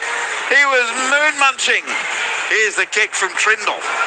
23 out, although it's not till Sunday, is it? Yeah, but it's in the gibbous waxing phase right now. It's spectacular. It's in the what? Gibbous waxing phase. I told you, Louis. It's Trindle. 23 out. Is that the first gibbous waxing of our rugby league coverage ever? Trindle moves in, 26-10. He strikes it, heading to the post, misses it across the face. No goal. He's missed 3 in a row. 16 the difference, though. Sharks 26, Eagles 10. 28 minutes to go, and maybe he misses it and just keeps the game in the Gibbous Maxes here at Shark Park. Around the ground, second half of the rugby. Queensland 40, Fiji and Drua 24. AFL, Geelong 50, Carlton 46. Text line is 0467 920 222. Queensland can't use the Ponga send-off as an excuse for losing because rules are rules. Maybe they should be more disciplined. And I'm in trouble with the... that was from Macca at Forbes. I hope you sorted that out with the Heifers, Macca. 0467 920 222 from the kick-off. Sharkies have it inside their 20 as it now comes left to Mulatalo. Caught 21 out from his own line. Even lining up for the Lou at half-time, Louis, the only conversation I could hear was debate about whether Kalen Ponga should have been set off. It's unbelievable. What are we now? 2 days into it. Here's to the left, Tom Hazelton. He's wrapped up 32 out from his own goal line. 27 and a bit to go on NRL Friday with the Sharks well in control here, 26-10. Colhoun centre field. He's nailed 11 out from the halfway line by Sherab. Played to Brayley, goes right. Trindle from inside the 40. Gee, that's a good boot. Saab did well to get back and take it on the full. Nearly slipped over. 5 out from his own goal line. Back in centre field. Then he charges at Trindle. One of the Sharks players is left, clutching an arm. Blake Brayley. We'll keep an eye on that. 21 out from the Manly line. 2 other Sharkies hit the deck as well. Destructive run by Saab. Will Kennedy looks a bit ginger, heading back to the fullback role. Blake Brayley's actually calling for the bench. He's in trouble with that arm, isn't he, or wrist? Yeah. Yeah, he's coming. Well, he's at least going to the trainer. He's defending down the left wing. As don't tell me it's a dislocation. I'm not watching. I reckon he's done something to his arm. Here's Simpkin getting a pass from a teammate. Gets up over the 40. Down his back, 5 metres short of halfway. As a replacement does come on now for Cronulla. Sutherland. Blake Brayley is off the field. And coming on now is Hepapuru. And he just went like that too. To his teammates, no, he's gone. I reckon he's broken his arm. Here's Taniela Paseka. Who's shut back 8 metres in Cronulla territory. We'll get the latest from Jonty in a moment. Luke Lewis MD, though, has spoken. It comes to the right. Fogarty. I hope that's not the case. Oh, so do I. The kick goes deep down to the southern end. No one wants it for the Sharks. Bounces over the head of Stone Street into the hands of Jason Saab, and he's over to score. You've got to try and catch the footy. Fair dinkum. Try to Jason Saab with 25 and a half to go. Cronulla Sutherland 26. Manly 14. Blue micro moon or not, Louis, you've got to try and catch the ball. Saab took it on a great bounce for him, and that again keeps Manly right in the game. I love how you say fair dinkum. It's my favourite thing in the world when I hear you say that. But what about that kick? You're right. Not one Sharky went up for it. They were a little bit confused on who was going for the ball. And they're all looking at it, and the bounce of that rugby league ball does some crazy things. And this just gets a beautiful high bounce. And Saab, I don't reckon, could believe his luck. He just looks up and goes, oh, hang on, land straight at my chest. All I've got to do is just slide over the line, and there you go, as easy as you like. They're back in the game again, Manly. And now Ruben Garrick lining up the shot, 20 metres out, 15 in from the western touchline. So just how dramatic is that 60 seconds for Cronulla? Letting Manly back in the game and losing Blake Brayley with an arm injury. We'll let you know as soon as we know. We'll cross down to Jonty after the kick, regardless on the western touchline. Here's Garrick. As I say, 20 out, 14 in from touch. He's kicked 1 from 2. Half-time was 22 points to 4, now 26 to 14 to get to within 10, Ruben Garrett. Still plenty of time to go, 24 minutes and 18 seconds. Garrett with the right through. He strikes it, he likes it, he kicks the goal. His second from 3 attempts. Cronulla Sutherland 26, Manly Warringah 16, and you can sense a bit of tension in the crowd. John Gibbs, down to you on the touchline. Yeah, absolutely. They're only 10 points behind. I mean, it would have been 2 converted tries if Braden Trindle had converted his own try from an easy position, but all of a sudden, Manly will derive a little bit of belief from what's happened, and one of their guns, who's basically indestructible, I know he missed through concussion protocols up there at Magic Round, but he just doesn't get hurt. Blake Brayley is indestructible. Well, it looks like he might have a broken wrist or broken arm. He went straight up the tunnel, and as you said, Louis, he signalled, I'm out, to his mates. Yeah, gee, that's shocking news. So here's Paseka, tackled 13 out from his own line. We are only speculating that it's a break, of course. As soon as we know anything, we'll let you know. Here's the Seagulls, 22 out from their own goal line, 24 minutes to go. 26-16 is now Wakeham, short pass left to Trebojevic. Just watching the sideline with the drama down there. Here's an offload, meanwhile, Louis, to Luke Brooks. He's over the 40, past Hazelton, over halfway, Felony with him, over the 30, turned it in, off the head of Cronulla, on the toe in for Manly Warringah, they've scored the try. Getting it down, Jamal Fogarty. Game on, good friend. 23 and a half to go.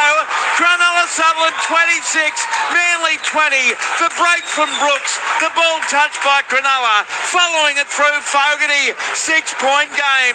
26-20 Sharks over Manly. Yeah, well, just like that, Manly get a little bit of a sniff, a beautiful little offload, and Luke Brooks, he just got some really good bit of footy awareness, great speed, and he just goes around Tom Hazelton. But when he looks inside, he can see there's a Sharks player there, but still throws the ball, runs the risk, thinking that he can get it to Fogarty, and then it works out perfectly for him. Just keeps it on the foot, along the ground, gets the weight right. All he has to do is get the put down perfect, and that's exactly what he does there, Jamal, and gets him right back in his game. 26-20, kick to come, 22 minutes left on the clock. There's more than a quarter of the game to go. That was great composure by Fogarty. Downstairs, John Gibbs. Well, that was a great offload from Ben Trebojevic, and we're just getting some news on Blake Brayley. Yeah, but it's a suspected broken forearm. That's the official news, so you can know when a player comes off. It was a bit like Jacob Preston, a couple of weeks ago. We knew that was trouble. But anyway, that was great work. Trebojevic to Luke Brooks, and then the control after it was knocked down by a Cronulla player, the little grubber kick by Jamal Fogarty. It was excellent. They're going to be 4 points behind in a moment. It's amazing. With a wet sail too. Here's Garrick, 11 out. 5 to the left of the post, and he kicks the goal. 4 the difference. 5 tries to 4 to Cronulla. Garrick 3 from 4, and it's now Sharks 26, Manly Warringah 22. As a hush went over the crowd with 22 minutes to play. Well, just showing the replay now of Brayley, and as he goes in for a tackle, I reckon he cops the elbow of Saab into the forearm. Yes, and right that's where up. it's gone. He knew straight away. He was making his way over, and as soon as he walked off, he signalled to the bench, no, I'm no good, I am gone. And I reckon that is 100% not a good sign for the Sharks. Here's the kick-off. It's so bad for the Sharks. It's horrible for the Sharks. He's their heart and soul, isn't he, really? As from the kick-off, Manly have it, 11 out from their own line. Paseka plays it to Simpkin. He sends it open side left as Manly work it to their own 20 on the text line. 0467 920 222. Explanation on the Seagulls. They're playing at Shark Park. As soon as they touch the ball, boo. They're playing an historic rivalry match. They came in too confident, and Sharks scoring first has crushed their hopes. Angelo, not too fast, mate, who adds up. They're right back in it, probably favourites at the moment. Here's Josh Fellerty.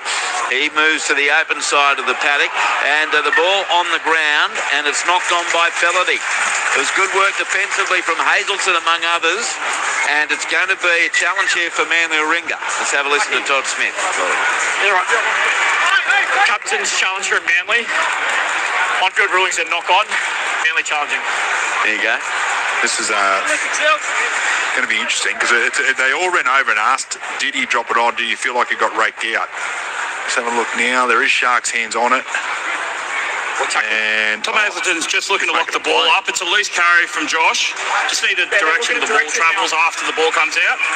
I concur that's a loose carry. Yeah, there's no way that's a rake. No, but he is facing his in goal. Just let me get through this process first, okay? It comes off Hazelton's hand, I reckon. And then what happens next? It bounced into the body of a teammate. Hey, it's out of my hands. It's been challenged. Just looking at all available angles here. I feel like that is going backwards, though. I'm with you. Yeah.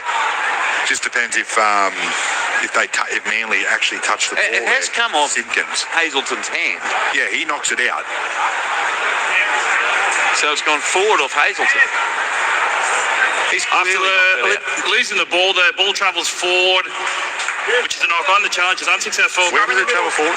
And where was he losing the ball? It got popped out by Tom Hazelton's hand. Scrum in here, boys. Not saying that it's a rake, saying that it is a loose carry. Keep an eye on the scrum. There's no doubt Hazelton's hand knocked the ball out in a forward direction. I don't know. Sometimes I just get absolutely gobsmacked by what they're watching in there. Gibbsy can be a man of... we'll wait, because the Sharks have won the scrum and it comes left to Hirotti. Caught on halfway. Remains 26-22 to the Sharks. Goes right to Stone Street. But Gibbsy he likes to break all this down. He can do it better than us. Here it comes to the right now. Through hands Hazelton. Knocked to the deck. 7 metres in Manly Ringa territory. Or he'll just blow up about the situation. Now comes to the left side. Tackle made 38 metres out from the goal line, and McInnes back out there. It's played. They work it right away to Hazelton, and he's caught 27 metres out from the line. Cronulla on the attack. Last tackle comes to the right side. Trindle. He puts up the kick. Down to the right wing. Up goes Mulatalo. Catches it. Throws it back into the field of play. Comes off Burns into the hands of Manly, and they've got it back 20 metres out from their own goal line. Score line. 20 minutes gone. 20 minutes left second half. Sharks 26, Seagulls 22. And of course, Hepa Puru has come onto the field replacing Blake Brayley. Downstairs, Gibbsy, what happened before? Well, I'd like to take the video referee just for a 1 hour physics tutorial, and that would fix that up. I thought he might have at least said, well, we checked it out, there was a player in the way, you keep your challenge. For him to definitively say that had gone forward is poppycock. Here's Fogarty's kick. I think deflect on the way through because it's really short. Kennedy's got it and tackled 14 short of halfway. Plays the ball and it comes left edge to Mulatalo. Adam Fanua Blake returns for the Sharkies. That's their 6th interchange. They have 2 to go in the last quarter of the game. And now, another injury for Cronulla. Mulatalo. He can't get to his feet. He's trying hard, but the trainer comes out. He's on his haunches, Ronaldo. And he looks in a very ungainly way. 19 minutes, 18 to go. Well, this second half could be devastating for Cronulla. I hope it's not his knee. And he just come back from a knee reconstruction. Any hip drop concerns there? No, there's no hip drop. He just gets put into a really awkward position. They're trying to sort of put him down. He's trying to hold his weight. He just gets spun. And you can sort of see his knee. His foot gets stuck in the grass and his knee sort of twists a bit, you know. So I hope he's okay. A few times I thought he's about to get up, but he hasn't. And the trainer's still with Ronaldo Mulatalo. Now he's to his feet. What balance can he give himself here? What a dramatic evening of rugby league here on ABC Sport. 26-22. Sharks lead Manly. Mulatalo will play it and will check his movement. Comes left edge to Teague Wilson. Oh, it's not very good. It's a big hobble. Up to halfway, the Sharks. Comes left edge, Peru. He links up with support, and it's the 95 Peru, who's caught 35 out from the goal line by Garrick. 9 in from the western touchline. Marwini Hirotti from dummy half, wrapped up by Garrick. 30 out from the goal line. Also in there was Nathan Brown. Last tackle, Sharks. Played Peru, goes right now to Trindle. High kick, pressure here on Falalor. Great catch by Clayton. He's got it for the Seagulls. 7 out from his own goal line. He plays the ball quickly as well to Luke Brooks. Comes centre field left to support, and the tackle made here about 13 out from the line on Hopewadi. Now Manly up to their own 20, trailing 26-22, but still 18 and a half to go. Defence from Adam Fanua Blake. Left edge now, and it's Lehigh Hopewadi who's scored 30 out from his own line, 12 in from the eastern touchline. Playing a long pass, comes centre field right. Fogarty away for second, backs his way. 34 out from his own goal line. Taken by Wilton. Last tackle, Seagulls. To the right, Fogarty the kick. From inside the 40, near the touchline. Oh, bounce inside for a 40-20. Kennedy somehow flicks the ball into the field of play, into the in-goal area. Garrick coming through. Kennedy's got it. Go out. He's saying he's out. Oh, the flag was up. It happened right in front of you, Don Gibbs. Well, that's what my initial thought, but he took off and dived out of the ground. I'll go with the referee here, with the touch, should I say. We'll have a look at replay. But no, he's in. No, he's in. There you go. He's in, and he's in the air. See, that's where he's in. They should see that big dive. They hadn't touched the ground. I reckon that was brilliant play from Will Kennedy. And that's one of those that they should be able to overturn because you're talking about lines. So it would have been a line dropout, but instead Manly played 20 out. Well, it wouldn't have even been that because he got out in the field of play. Here's the Seagulls with it. They get within 8 metres of the goal line. 17 and a half to go. 26-22 to the Sharks. Ball played to Simpkin. He spins it left to Fogarty. Then away to Luke Brooks. Turns it into Ben Trebojevic. Taken 9 metres out from the line. A night of drama here at Shark Park. To the right they work it. Through hands away now to Sherab. He scored 6 out from the line. In there was Hiroti. And one other defender, McInnes. Played to Simpkin. Wakeham. Right to left Fogarty. Puts a kick on the toe. Kennedy's back there. Avoids Ben Trebojevic and back into the field of play. Brilliantly done by William Kennedy. And the Sharks survived that raid. 5 out for their own line and then Manly give away a frustrated penalty. So a penalty goes to the Sharks. 5 out for their own line. 17 left. Cronulla Sutherland 26, Manly Ringer 22. Yeah, well, beautiful work there by Will Kennedy. You know, he could have put his head down. He could have been feeling sorry for himself, but comes up with a big play here.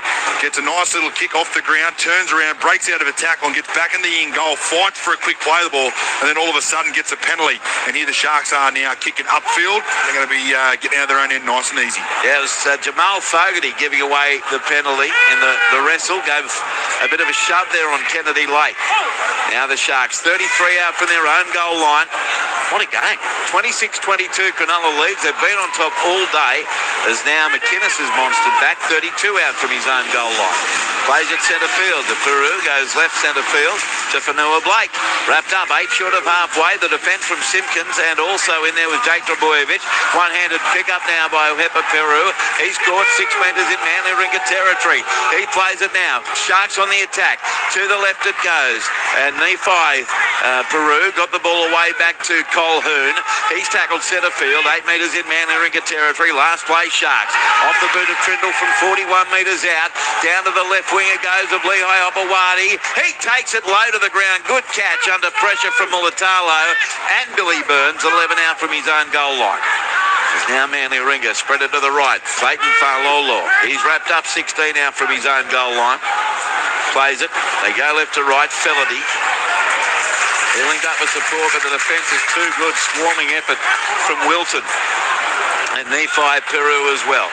Garrick centre field. He managed to get through one, but now he's playing 3 tackles into the set. 20 out from his own line. He struggles to his feet. Repeating, Blake Brayley left the field with about 25 minutes to go in this second half with a suspected broken forearm. Simpkin on the last, goes left to Brooks, left foot kick down the throat of Kennedy on the Sharks 20. He takes it and takes off over the 30-metre line, then gets towards the defence, sends it on the inside to Mulatalo. He's tackled 13 short of halfway. Tobias Eric Rudolph back on the field for the Sharks. Their 7th interchange, they have 1 to go. As now comes away left to Stone Street. Right foot step, dealt with by the defence. Put to the ground, 7 metres short of halfway by Simpkin. So they just keep going up the middle. Here's Ramian, caught on halfway. He'll roll to his feet, plays the ball to Trindle, goes left to Toby Rudolph. Rudolph passed 1 tackle per Secca. Now taken 40 out from the Manly line. It comes left on the next play, McInnes. Flung to the ground by Wakeham. 30 out from the goal line. Last play, Cronulla Sutherland. Out it comes right to Braden Trindle. Puts in the kick. Roddy coming through. Up goes Falolo. Ball tapped back by Cronulla. Knocked on by Manly. Scooped up by the Sharkies who claimed the try through CSC the Talakai. But was there a knock on? We've gone to the bunker. Tackle 5 have no try. Have the first knock on Cronulla in the contest, mate. I thought that live, Louis. 13 minutes 56 to go. Yeah, it was off Stone Street. He tried to punch it back, but doesn't. Now they've got to prove that it hasn't gone back, it's gone forward. Cronulla kick chase is onside. That looks like from side on it had to be a knock on. Well, if this isn't a knock on, Just looking how at is the other direction one a after the knock on? initial touch here from Sam. It's a great question. It's a knock on. It's a knock on. Ball travels forward off the initial touch from Sam Stone Street. Ball's then knocked on by Luke Brooks. We have a decision. Play the ball here. Welcome ABC Brisbane listeners. Here it's 26-22 to Cronulla, 14 minutes to go. And the Seagulls have been storming home here. Sharks look at Blake Brayley, who suffered a suspected broken forearm.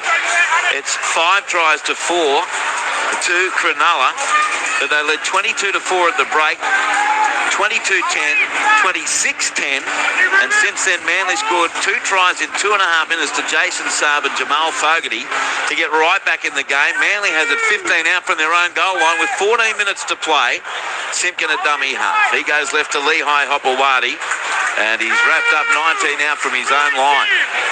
But yeah, Brayley broke his arm by the looks of things, and then Manly in the next play pretty much scored. Here's Ben Trebojevic standing in the tackle, 22 out from his own line. Rudolph is in there, and now he hits the deck, looking for a penalty, doesn't get it. Simpkin goes right to Fogarty. Plays out the back, through hands. But Falolo is caught on his own 30. Great defensive set by Cronulla Sutherland. Nephi Peru, the halfback, made the tackle there. Now it's left to Kobe Hetherington back on the field. He's claimed 11 short of halfway. Plays it on the last tackle. It comes right, Fogarty under pressure and gets the kick downfield straight down the throat of Kennedy. 15 out from his own line. Turns it into Stone Street and in centre field. He beat the first, but now he's driven back by Jake Trebojevic and Wakeham. 20 out from the Sharks line. 13 minutes left, Luke Lewis. 26-22, Cronulla Sutherland lead. Yeah, there's not a whole lot going on at the moment, and I can feel like the Sharks still look a little bit lost with obviously no Blake Brayley out there at the moment. They haven't got a heap of shape, so they can see they're a little bit tired. The outside backs have got to come in and do some work. Manly are doing a good job here in defence. So now it is the Sharks right in centre field. And Maoni Hiroti, who started tonight in place of the injured Kale Iro, caught 12 short of halfway. Plays it. Peru goes right now to Talakai, who's been good off the bench. Claimed by Jake Trebojevic, a metre short of halfway. Played on the last. Goes right to Trindle. Up she goes, the kick. Down to Clayton Falolo. He's been good under the high ball, and he takes this. Spins away from Burns. Now on the ground. 14 out from his own goal line. 12 minutes to go. 26-22 to the Sharkies. Down to the touchline, Johnny Gibbs. Well, this has turned into a gripping affair, hasn't it? So, Manly got so close and they just, settled things down a bit, Cronulla. I just want to go back to that situation where Will Kennedy got the ball on the touchline. That could have been the game. If that's in the grand final, you're going to tell me we've got the technology. We're not talking about things out in the middle of the field that you can't use whether or not the line was touched or not. They would have only had to have looked at it once. That's something they're going to have to rectify. Here's Fogarty, long kick downfield to the aforementioned Kennedy, who did, as it turned out, brilliant job athletically before. He was caught on his own 30. Plays the ball, dummy by Nephi Peru, and Peru's tackled 10 metres short of halfway by Hetherington and Simpkin. Plays the ball, Hefe Peru. He goes himself, tackled 2 metres short of halfway. Sharkies with it. There's one of the players in back play with cramp. As up the middle goes Wilton, wrapped up 5 metres in Manly Ringa territory. Luke Lewis, John Gibbs, I'm Andrew Moore. NRL Friday here on ABC Sport as the Sharkies get to within 35 of the line. Last tackle, and it comes right again. The kick from Trindle, 30 out. Towering kick down to Failor. Up they fly. Clayton, another great catch. 5 out from his own line. 11 minutes left. 26-22 to the Sharks. And now it's Felity out of dummy half. He's dumped to the ground. 18 out from his own line. I tell you what, the fullback for Manly's done a mighty job under the high ball, Louis. He's been really good for Manly tonight. I think he's been probably one of Manly's best, and he's had a lot of pressure coming his way, and he's just turned up trumps every time. So now Manly swings it to the right. Garrick on the right wing. He got the pass back to Saab, and Hiroti is there in defence. 33 out from the Manly line, along with Wilton. 9 in from touch western side. Fogarty dummy half. Goes left to Ruben Garrick. On right across field. He's going to be easily picked off by Rudolph. 34 out from his own line. All of a sudden, Manly look like they're struggling energy-wise again. Last tackle for Brooks from inside the 40. A centering kick bounces between Stone Street and Kennedy. Beyond Stone Street. Now he's got it. 3 metres out from his own goal line and crushed to the ground by Wakeham and Hetherington. 18 out from the Cronulla line. Around the grounds, full-time rugby. Queensland 45 beat Fiji and Drua 24. Three-quarter time AFL. Carlton in front, leading Geelong 65-64. More text shortly as well. 0467 920 222. We're with you until 10:30 tonight. It has been an action-packed Friday night game. The only game on this evening is now Cronulla over. It's 30. The ball played to Repapuru. Comes right to Fanua Blake. He's tackled 5 metres short of halfway. Last tackle now for the Sharks. Comes left to Nephi Peru with a left foot kick. Very shallow. To shy of Falolo. He puts his boot to it, picks it up, 15 out from his own line, heads over the 20, and he's nailed by the chase of both Perus. About 24 out from the Manly Ringer goal line. Plays the ball to Fogarty. Sends it left away to Jason Saab, and he's caught 30 metres out from his own goal line. Played to Fogarty. Sends it left to Lehigh Obawadi.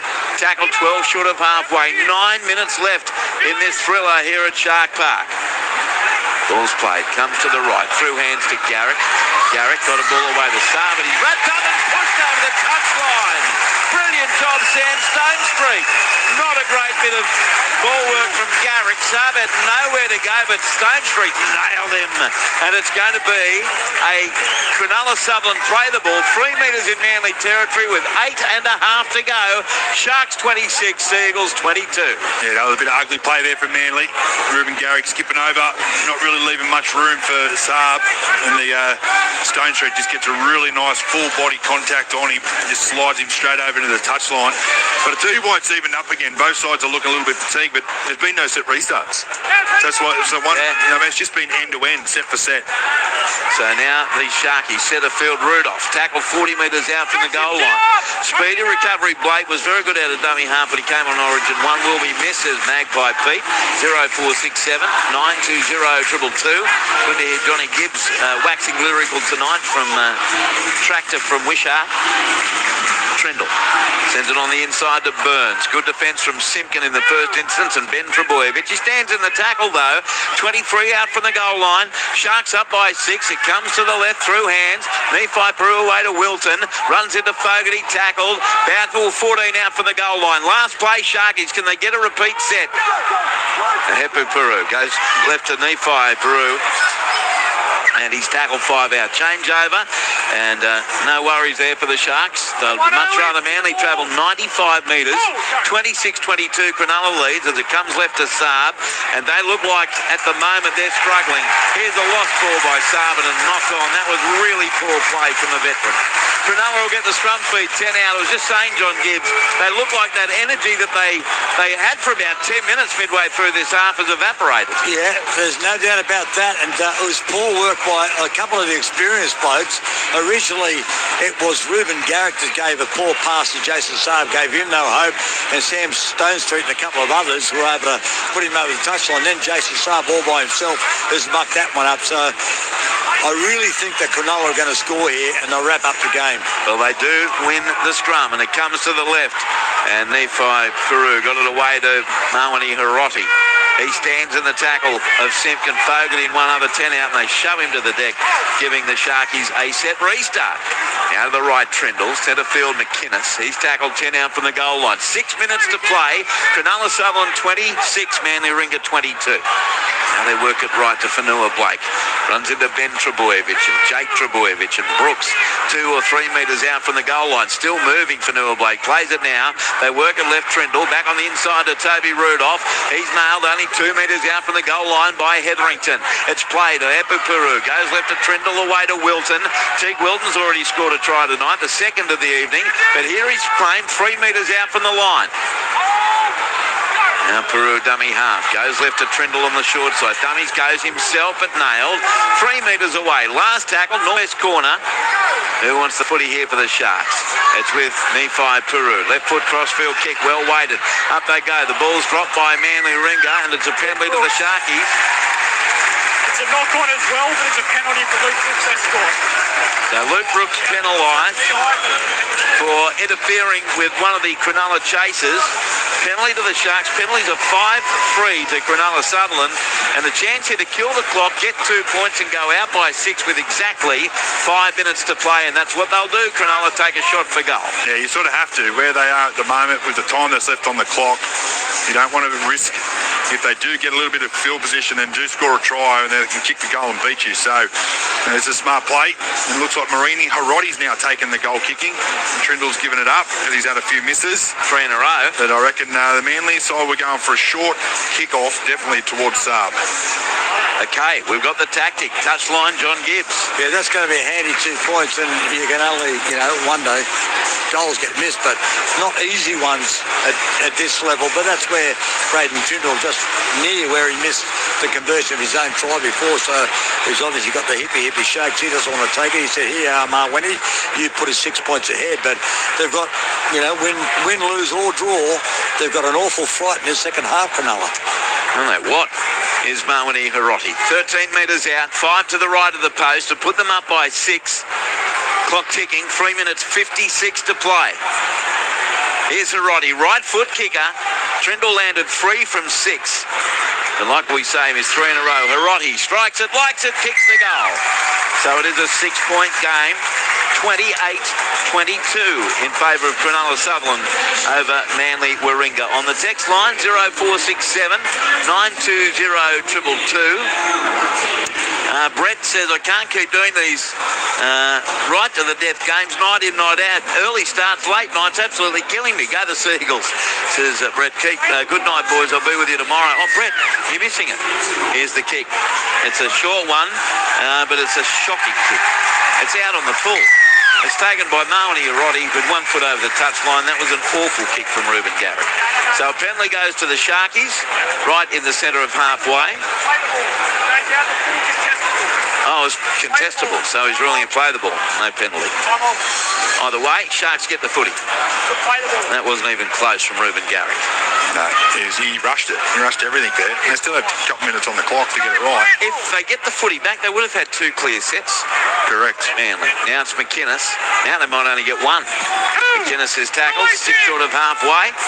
He plays it. They spin it to the right to Adam Fanua-Blake in centre field. He's wrapped up right on the halfway paint, and now they'll try and get potentially into field goal territory here.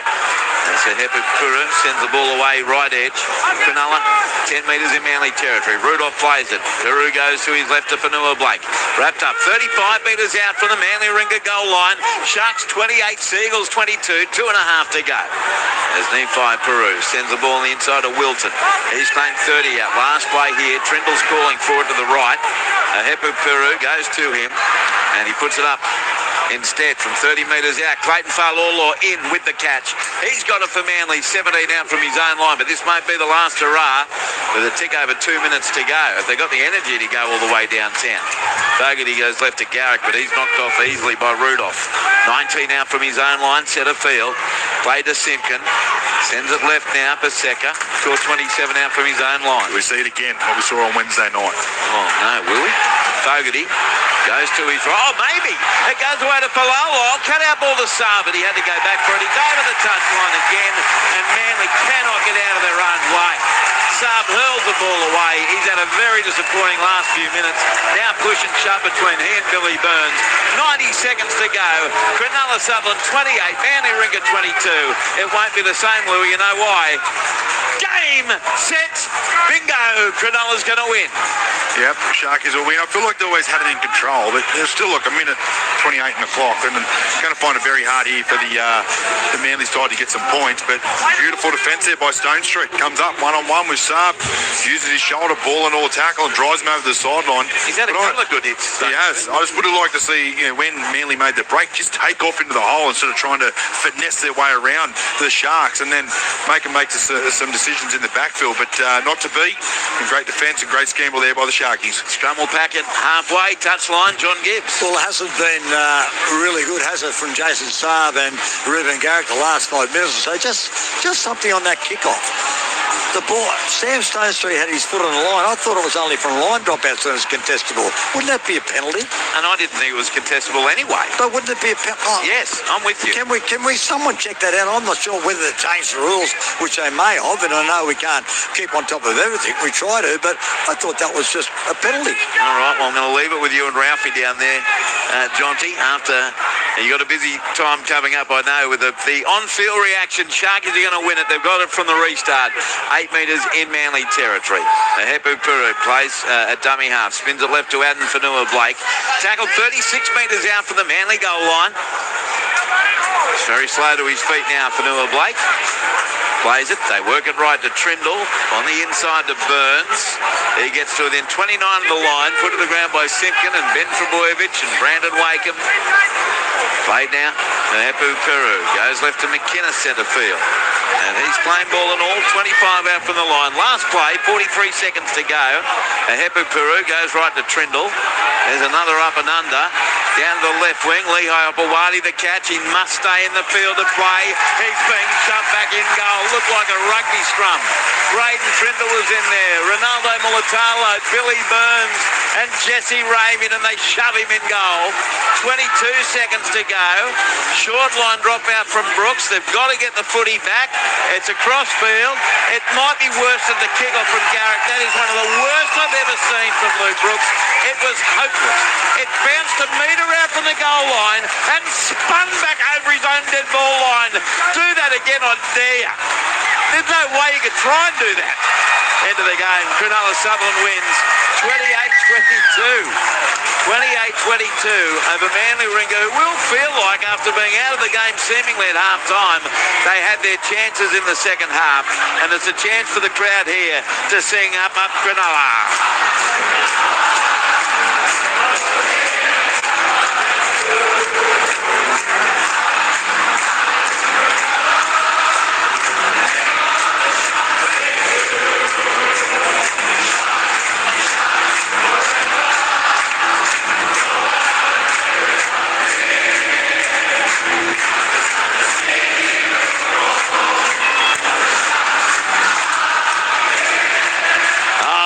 Cronulla indeed. The Sharkies have beaten Manly for the 4th straight time. An historic win for them. They've never done that before. They win it by 28-22, having led at half-time by 22-4 to win the Steve Rogers Memorial Trophy here. And Matt Rogers and his brother Don, who performed earlier today, have the Steve Rogers Trophy to take out to the middle of the ground here at Shark Park. So we'll get the reaction. Now the points for Cronulla. Their tries, 5 of them, scored by Nephi Peru in the 9th minute, Teague Wilton in the 32nd, Billy Burns in the 36th and 40th minutes, Braden Trindle in the 51st, Trindle 3 goals from 6 attempts, Mawani Hiroti 1 from 1, Teague Wilton on report in the 20th minute for late tackle, 8 restarts. And no challenges for Manly. Tries to Clayton Falolo in the 23rd minute, Ben Trebojevic in the 48th, Jason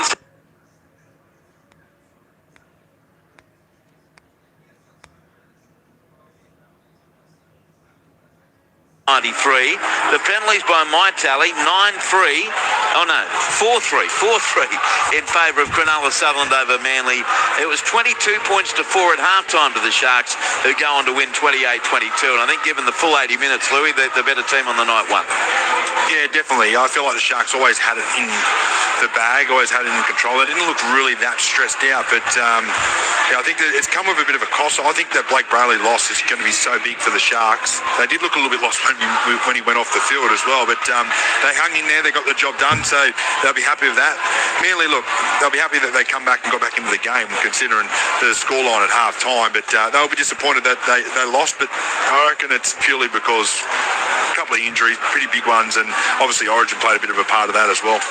Well, I mean, injuries too for the Sharkies, don't forget. Cale Hero didn't play, nor Nico Hines, nor Britton Niggara. And they lost Blake Brayley with 25 minutes to go with a suspected broken forearm.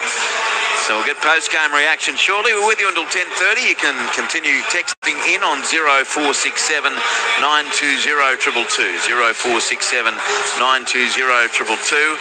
And Gibbsy's down there hunting away. He's down in the thick of things in the Cronulla Sutherland camp. Let's go down to you now, Jonty. Yeah, it's always good to talk to a debut player, Nephi Peru, on debut. Scores a try too, and a win.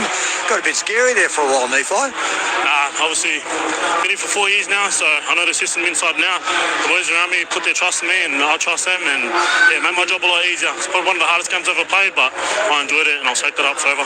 And, you know, it was good to share it with your brother too. How Hepper got on when, unfortunately, Blake Brayley looks like he's broken his arm. That's not good, but what a moment for you to play with your brother. Yeah, it's always been a dream. Obviously, we split our ways, went down to Raiders, and I come here, but it's good for him to come back, and I finally get a crack with him in first grade. Yeah, he led the way for me, and I'm happy to play with him. And you did a great job, I know, playing for Newtown. There was plenty of Newtown involvement tonight. Plenty of the scorers have had experience at Newtown. Yeah, of course. Credit to Newtown. You know, they put a lot of trust in me, and took care of me in my journey, so I owe a lot to Newtown, and yeah, that one was definitely for them too. Well, Nephi, congratulations. A win on debut and a try debut. Well done. Thank you. Appreciate that. Yeah, what an effort by Nephi Peru. Isn't that brilliant? His first grade debut, 24 years of age, having been here for 4 years, playing primarily with the Newtown Jets in the New South Wales Cup. So, Cronulla Sutherland 28, Manly Ringer 22. I see some Lewises in the crowd here just in front of this goldfish bowl. They look like they need their father. Yeah, they go, come out, come on, I want to go on the field. I said, mate, I'm on here for another half an hour. Yeah. Do they get that all care? They just want you out there.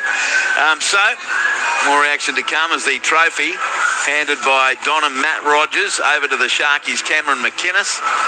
So Cronulla's win 28 points to 22 here at Shark Park. The official crowd 10,793, and as Gibbsy mentioned earlier, it's now 4 wins in a row for the Sharks over Manly for the very first time. So a bit of history tonight here at Shark Park. It's been a week of rugby league history, hasn't it? With New South Wales 20-point comeback win on Wednesday night in Men's Origin 1, and the New South Wales women's team last night becoming the first women's team to win a series in State of Origin football by 3-0. We spoke earlier tonight with the Blues coach, John Strange, who's had a very big week, hasn't he? Going to Sydney at Stadium Australia on Wednesday night, flying from the Gold Coast to watch Ethan Strange, his son, make his Origin debut and play so damn well. And then back to the Gold Coast, where at Robina Stadium last night, his Blues beat Queensland 12-4 to clinch the series 3-0. There's the trophy presentation down there, Gibbsy, but the Sharkies, really good win, wasn't it? Because when Manly got to within 4, it looked like they were coming home, didn't it? Oh, they were coming home. There's no doubt about that. We're going to try and get a quick chat with Cameron McInnes as he hands off the trophy, but they're going now around to the crowd. You're going to have to get on your bike here, Jonty. Yeah, I know. I can see that, but yeah, look, they got a fright. They got an awful fright. But the news down here is certainly pessimistic regarding Blake Brayley. I just spoke to a couple of the officials and they said it's not good. Okay, mate, I'll come back to you shortly. As along with the Cronulla Sutherland players, Gibbsy and our producer Ralph Tucker head to the southern end of the ground. How deflating is that, Louis? You win a big Friday night game, but you've lost perhaps your best player. Yeah, it's very disappointing. I think the Sharks, to do something this year, they're going to need Blake Brayley back on the field. Look, broken arm, he might be able to maybe be out for 4 weeks. I'm not too sure, but it's a big 4 weeks they're going to miss. Yeah. Not to mention New South Wales in Origin too. No, that's right. But we've got Gibbsy down there. Waven, I think he's down there with Billy Burns. Yeah, Billy Burns is fantastic. And just about where we're scoring, scored 2 tries. How good? Yeah, I know. Didn't have to work too hard for them, but you take them when they come. In the slippery conditions, though, you could have made a goose of yourself. Yeah, absolutely. I didn't want to fall over on that second one, but I was just bludgeoning out here and up dragging one, so not too bad. Billy, you've had a good year. I mean, you've had your opportunities which have been limited, but you've done a great job coming off the bench. You get a start tonight playing on the right side, Teague on the left, with Britton being out, but you must be happy with your form. Yeah, definitely.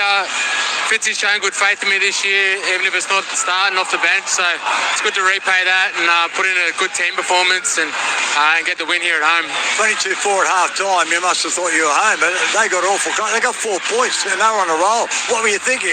How did this happen? The way the rules are at the moment, once the momentum starts, it's hard to get a hold of it. So I'm just glad we clawed that one back and just really focused on our D and front-loaded it at the back end there and end up getting the chockies.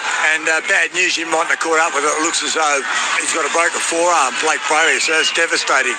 Yeah, definitely. We have some boys there that have just been plugging away and really nailing their prep. So if they get called upon, I'm sure the team will back them and we won't lose too much. Great game. Well done. Thank you. Yeah, Billy Burns. Like I said in the call, Louis, he's been great for the Sharks this year. Billy Burns, either off the bench or in the second row. He's had a really good year, Billy Burns. He's been strong, but I've got another one down there. No, you don't. Here's Cameron McInnes, the Sharkies captain for the night now. He's with John Gibbs. Yeah, and congratulations, Cam. Your 100th game for the Sharks and the first time in history that you beat Manly 4 times in a row, but you made it a little bit tricky for yourselves at the end. No, we did, and that's the game at the moment, isn't it? You fall asleep or give a team a bit of momentum, and it's really hard to get it back under control, but we did. Credit to, want to give a big rap to Tricky and Nephi. Obviously, Nephi, a long time coming for his debut, but the way they just kick to those corners there, that's how you get yourself back in the game, and they did that outstandingly, and I'm very proud of both of them. And obviously it's going to be, no Nico, and you've lost another key player, Blake Bailey, who's basically been indestructible. All of the games that you played with Blake, bar that one when he was out a couple of weeks ago for the concussion protocols, where it looks like he's broken his arm. Devastating news. Yeah, it is. I missed that game too, so I've never not played at the Sharks with Blake. So, no, it's devastating for him, for a personal level. Like, I thought he did so well on Wednesday night, and he deserves to be back there. But we'll see what the scans say. You never know till you know. But we have such a great squad here. He'll be sorely missed. You can't replace him, but while he's out, we need to make sure everybody does their job a bit more. On a bit of a roll, the Sharks. I mean, tonight you had some really good patches of ball control that game at Magic Round, and early stages tonight, ball control seems to have improved. Yeah, and I harp on it. That's the game, isn't it? We have a lot of talent in this team, though. There's talent across the NRL, but it's just knowing when to hold it, when to chance your arm. But you hold the ball, you build pressure, and good things can happen. Yeah, absolutely. And you got the Dragons next week, and because of the rivalry between the Dragons, despite the fact they've lost a zillion in a row, that won't matter. They'll be up for it. No, not at all. The derby games are always huge. I've been fortunate enough to be on both sides of it, and as he said, it doesn't matter what the form guide says. There's plenty of feeling and fire in those games, and we'll be looking forward to that, that's for sure, at home as well. And finally, you'd like to finish on a good note because you're off to England next season. Yeah, off to England, so I've still got this year to go, and I feel so privileged that I get to finish my NRL career at the Sharks, and I've got so much left in me, and I just want to make sure I get every bit of myself for this season and enjoy it with the boys. Always appreciate your time on ABC Sport. Thanks, Cam. Appreciate it, mate. Thank you. Yeah, Cam McInnes down there with John Gibbs, and we'll be getting to know Cam a little bit more closely on Sunday on our NRL pre-game show from the boardroom. Manly Warringah's next game, big one on Thursday night. We'll be there for that at Brookvale Oval. Manly Warringah take on South Sydney. And as mentioned there with Cam McInnes, the Sharkies take on St George Illawarra at this very ground, the 4 o'clock game next Sunday afternoon as the derby continues. Braden Trindle's continued his great form. I'm reasonably confident he'll appear in Luke Lewis's ABC Player of the Year. Points here he is firstly, though, with you, Jonty. Yeah, he had a big game. He had, to do it all on his own. When I say on his own, without Nico Hines, but Nephi Peru came in. He was an able deputy. He's been around the club for a long time, but to make his debut tonight and win was pretty special. No, it's very special for Neitz and his family. He's been around for 4 years now, so he knows the system, he knows how we play, and it was just really exciting to see him get a shot at it. Now, your kicking was very good tonight. The kick and chase was good, but all of a sudden, Manly, and they've been doing it in recent times, so You must have thought, how did that happen? They're only 4 points behind. Yeah, I made some changes real quickly in the modern game today, so got to be on your heels. And I thought we backed our D in that back end of the half. Now, you started off kicking okay, and then you missed a couple, and you let Malwini kick that one out. You were a bit nervous on the goal kicks. Should have let him. At the yips. Should have let him kick from the start. That's all good. Still won the game. Yeah, absolutely. And it would have been disappointing to give that one away, and that's not what happened, but it is. I mean, all of the players talk about the momentum changes with the, with the interpretation of the rules. Yeah, I kicked 6 again, and a couple of tries I scored, so you can't be giving them away. And sometimes it can be frustrating too, and if you don't turn that pressure into points, you're in trouble. Yeah, 100%. That's the modern game these days. It's got to get with it. Dragons next week. Yeah, looking forward to it. See you, mate. Thank you. See you. Thank you, mate. Braden Trindle down there with John Gibbs, who will now make his way back here to the broadcast box. Jonty, for the remains of the post-game show, Cronulla Sutherland 28, Manly Ringer 22. All right, Luke Lewis, your ABC Player of the Year points, was I right about Trindle? Yes, you were right. I give Trindle 3 tonight. I thought he was the Sharks' best. His kicking game was good, except for his goal kicking, obviously, but he was everywhere. He was threatening, scored a great try. So, he gets my 3. I thought Blake Blayley was right up there as well, but obviously went off a little bit early, but he gets my 2. He was outstanding through the middle of the field. His running game was just really sort of tearing the Manly side apart. And then when he went off, they sort of lost a little bit of direction. So, massive loss for the Sharkies. And then I went Fa'alalo for the Manly Seagulls. He was brilliant for them at fullback. He had some really strong carries, great under the high ball. So he gets my 1. He has been a revelation for them. Yeah, he's been really good. Been very good. Clayton Fa'alalo gets 1 point, 2 points Blake Brayley, and 3 points Braden Trindle. But a broken forearm is the suspicion when it comes to Blake Brayley, and Braden Trindle. Again, to me, Louis just keeps proving my theory correct. Where he goes, Cronulla goes. If he has a big game, if Cronulla wins, I expect him to be either player of the match or up there in the discussion. Yeah, he's definitely always up there. He's a very talented footballer. He's got some really good vision. He understands what needs to happen at certain parts of the field. And usually if the Sharks are winning, he's one that's putting the ball in the right hands and setting up tries and kicking well. So, he played well tonight and got him a win. And his running game's starting to really sort of come into it a bit too. Round the grounds, by the way, in the AFL, Carlton 81, leading Geelong 77. That's been tight the whole way through. In Jersey Flegg here, Manly Ringer an upset. They were coming second last, the Seagulls, but they've beaten Cronulla Sutherland 28-18. In the rugby, Canterbury 47 beat Wellington 14. Fiji and Drua and Queensland, that was won in the end by Queensland 45-24. And in AFL, like I say, Carlton 81, Geelong 77. So 4 points the difference. That would be quite the upset.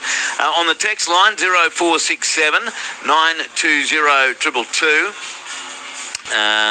What do we got here? Maury, would you mind recapping the drama from the game? Tuned in just when Brayley got hurt. Also, Fosball, says Sam from Beecroft. Yeah, it didn't quite happen in the end, but there was drama with Will Kennedy knocking a ball into the in-goal area from a brilliant, was it a Fogarty kick looking for a 40-20, and the touch judge ruled that Kennedy had touched the line before he went over the touchline to retrieve the ball spectacularly.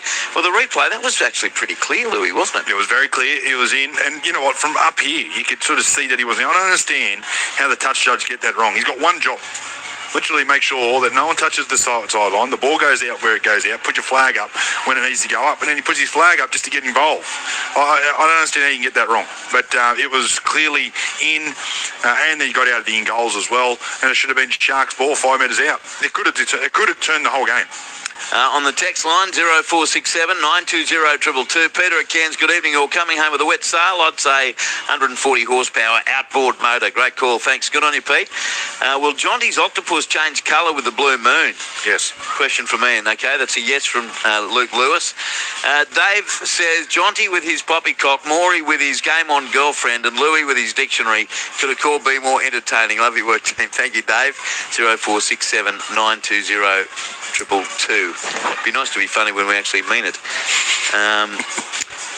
Blues on a roll, says Dave in Gosford. You don't want to comment on Kohler missing 2 NRL games but Ponga none. How extraordinary, asked Mike in Canberra. No, well, I think Ponga should have been suspended, but the rules for Origin for that are different. He got the fine instead. The ref got the Sharks home. Love gives his honest commentary. No blaming. I'm sure he loves his team, but the reason why he's so much better than others is his honest opinion, not clouded by bias like so many others, says Bill from Bondi. Legends, another game where I had the defibrillator out next to me. Sharks fans will know what I mean. Up, says Mark. Yeah, it was a bit like that. 0467 920 222. Sharks win 28 points to 22, and that they're entitled. John Gibbs, welcome back to the box. They're entitled to be happy, the Sharkies, but as we're talking, it's a common theme now, isn't it, to be discussing the fact that it's come at a heavy cost with Blake Brayley. Yeah, absolutely. That's and for New South Wales and Cronulla, and he had such an important part in that win the other night when he came on.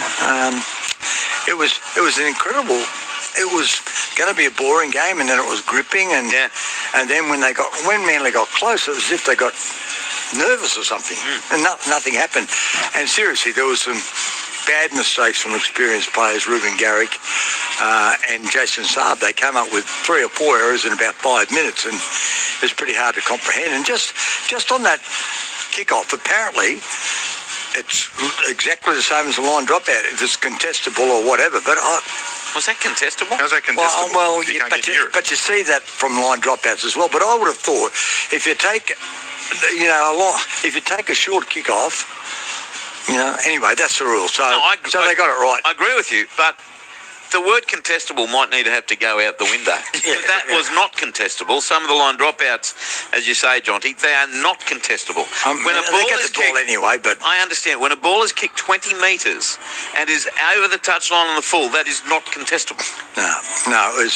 So it should be.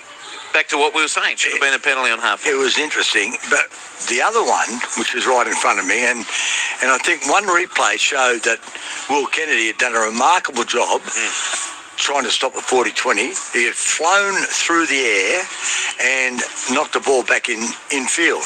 Now, apparently, if the touch judge puts his flag up, everyone stops. Yeah, that's it. Yeah. So that, but still, if that had have been,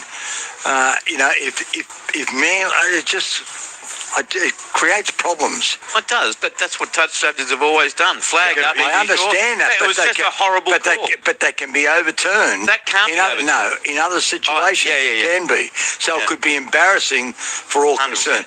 Look, the better team won tonight. They deserve to win, but they've got an awful fright, and they kept that sequence going of whoever leads at half-time. It's now 7 in a row. Yeah. We go back 10 years, and for the first time, Cronulla has beaten Manly 4 times in a row.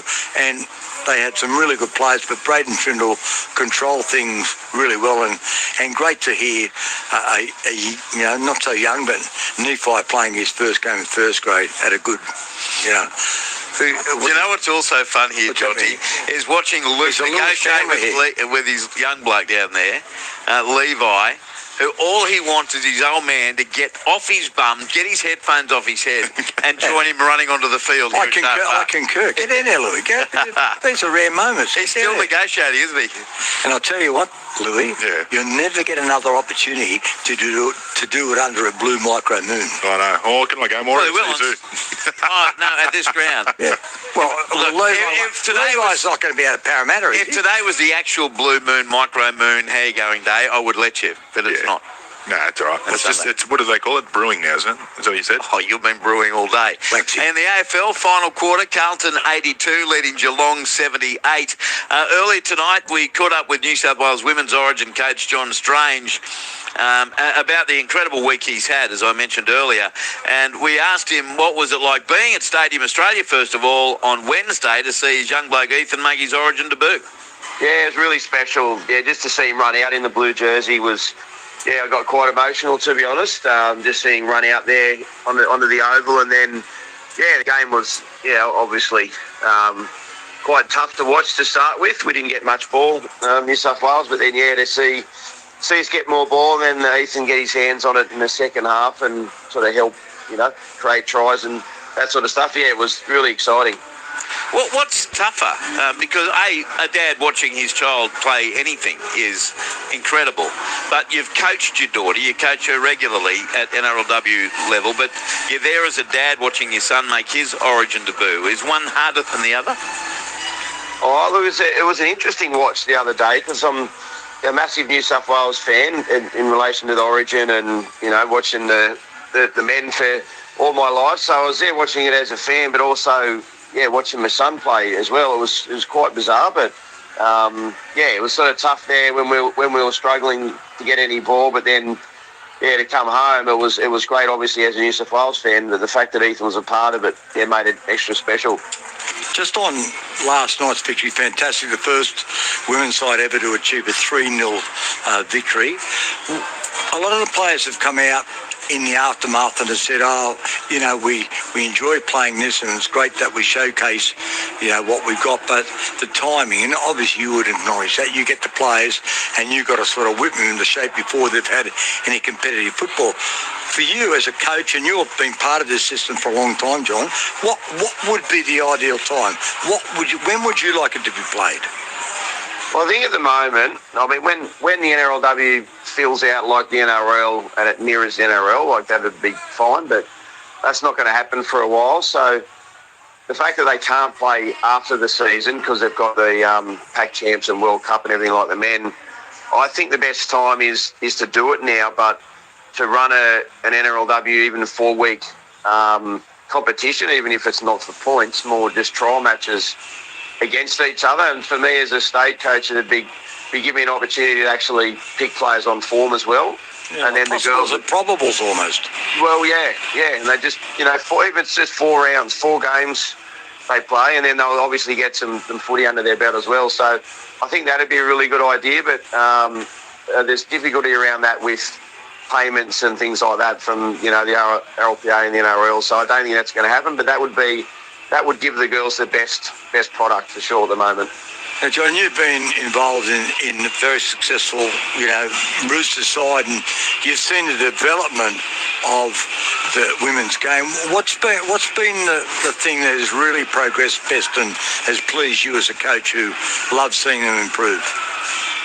Yeah, well, I think that the younger players now that are coming through to the NRLW, they're, because of the junior level, the state-based competitions are running really good rep programs for the girls now, and so you can see that they've been playing for a number of years, like obviously the boys have been playing since 6. So the ones that are coming through now, their skill set and understanding of the game, is probably a lot higher, to be fair, than players that sort of were coming through 5 years ago. So that's just pushing all the other girls that have been there for a while, and but it's mainly the development of the younger players coming through that's enhanced the whole competition. John, this series win, to create history and win 3-0, is amazing. It hadn't been done by the men's team since 2000. We've only had a couple of years or a few years of 3-game sets in women's Origin. It doesn't seem like with the series already in the bag, it had much of an issue getting your team mentally ready for game 3. For every single person we either spoke to or heard speak talks about how angered they were about not finishing a clean sweep last year. That they went out there last night with a point to prove, didn't they? Oh yeah, definitely. Look, we spoke about that in the sheds after game 3 last year, and we took some lessons out of that. And I said if we're in that position again next year, like lucky enough to wrap it up in 2, I want you to understand this feeling right now that you have, where you've had to go and celebrate lifting the shield after a loss. It's a terrible feeling. So, and we revisited that on the first day of camp this week, where I got the players to watch the end of that game, and how happy and the Queenslanders were to celebrate losing a series 2-1. And then we had to get up on stage and lift the shield. So I just wanted the girls to feel that pain again, and then not dwell on it all week, but just touch on it at the start and use it as a driving force to make sure it didn't happen again. Yeah, speaking to Jamie Chapman on our program NRL Monday, and she was just saying we are not letting that happen again. So now you're back to NRLW pretty quick, I'd assume, John, because that season, starts in 4 or 5 weeks, early July, first week of July? Yeah, it does, yep. Yep, we've got training tomorrow. They've already been training for a couple of weeks in their pre-season, so head down to Moore Park tomorrow, and we get stuck into it. Left the Origin players out at tomorrow's session, or then have the the weekend off and just really, have a mental rest more than anything from Origin, and then they'll sort of rip in on Monday, and looking forward to that actually. Can't wait. John Strange, the New South Wales women's coach, and Sydney Roosters NRLW coach, with whom we spoke in the pre-game show. Luke Lewis, John Gibbs, I'm Andrew Moore. This is NRL Friday here on ABC Sport, and we've had Cronulla Sutherland defeat Manly Warringah 28-22. Final quarter of the AFL, Carlton still hanging in, leading Geelong 88-84. All right, boys, let's have a look at the rest of round 13. Tomorrow we're on here from 2 o'clock. Myself, Louis and Michael Carianis will be at Western Sydney Stadium, but at 3 o'clock it's off to Glenn Lauder and the team at Hunter Stadium. Newcastle taking on Parramatta. Luke Lewis. The Eels do have Isaiah Iongi back from injury. He'll slot back to the fullback role. No Mitch Moses, though, of course, meaning the halves combination will be Joash Papali and Ronald Volkman, who's been playing decent footy in attack. But, gee, it's a tough task at the moment going up there against the Knights. Yeah, absolutely. Knights are playing good footy. They're playing well in Newcastle. Obviously, you've got Dylan Brown, too, coming up against his old side. Yeah. That'll be a good little match-up. Callum Ponga, I reckon, he's playing some good footy, obviously, so he's going to be hard to contain. But Isaiah Iongi, he's a huge in for Parramatta, but a massive loss for Mitch Moses out. So I'm assuming the Newcastle Knights should get a win over the Parramatta Eels. Yeah, what do you think, Gibbsy? They'll get a win over them easily. Easily at Hunter Stadium. Full time in the AFL now, Carlton 88, leading Geelong 84. The game we'll be at is West Tigers and Canterbury Bankstown, a 5:30 kickoff at Western Sydney Stadium. Marcy Macassini is back for the West Tigers. They've had some injury problems. Jareem Buller is listed to return for them as well. Still no Adam Dewey. They've got Api Koroyasau back from suspension. Samuela Fainu is still on the injured list. Alex Twell, he missed their last start. He's back in the lock forward position. So some in, some still out for the Tigers against the Canterbury Bankstown side, Gibbsy, that I don't know what to make of them currently, although they are coming off a last start.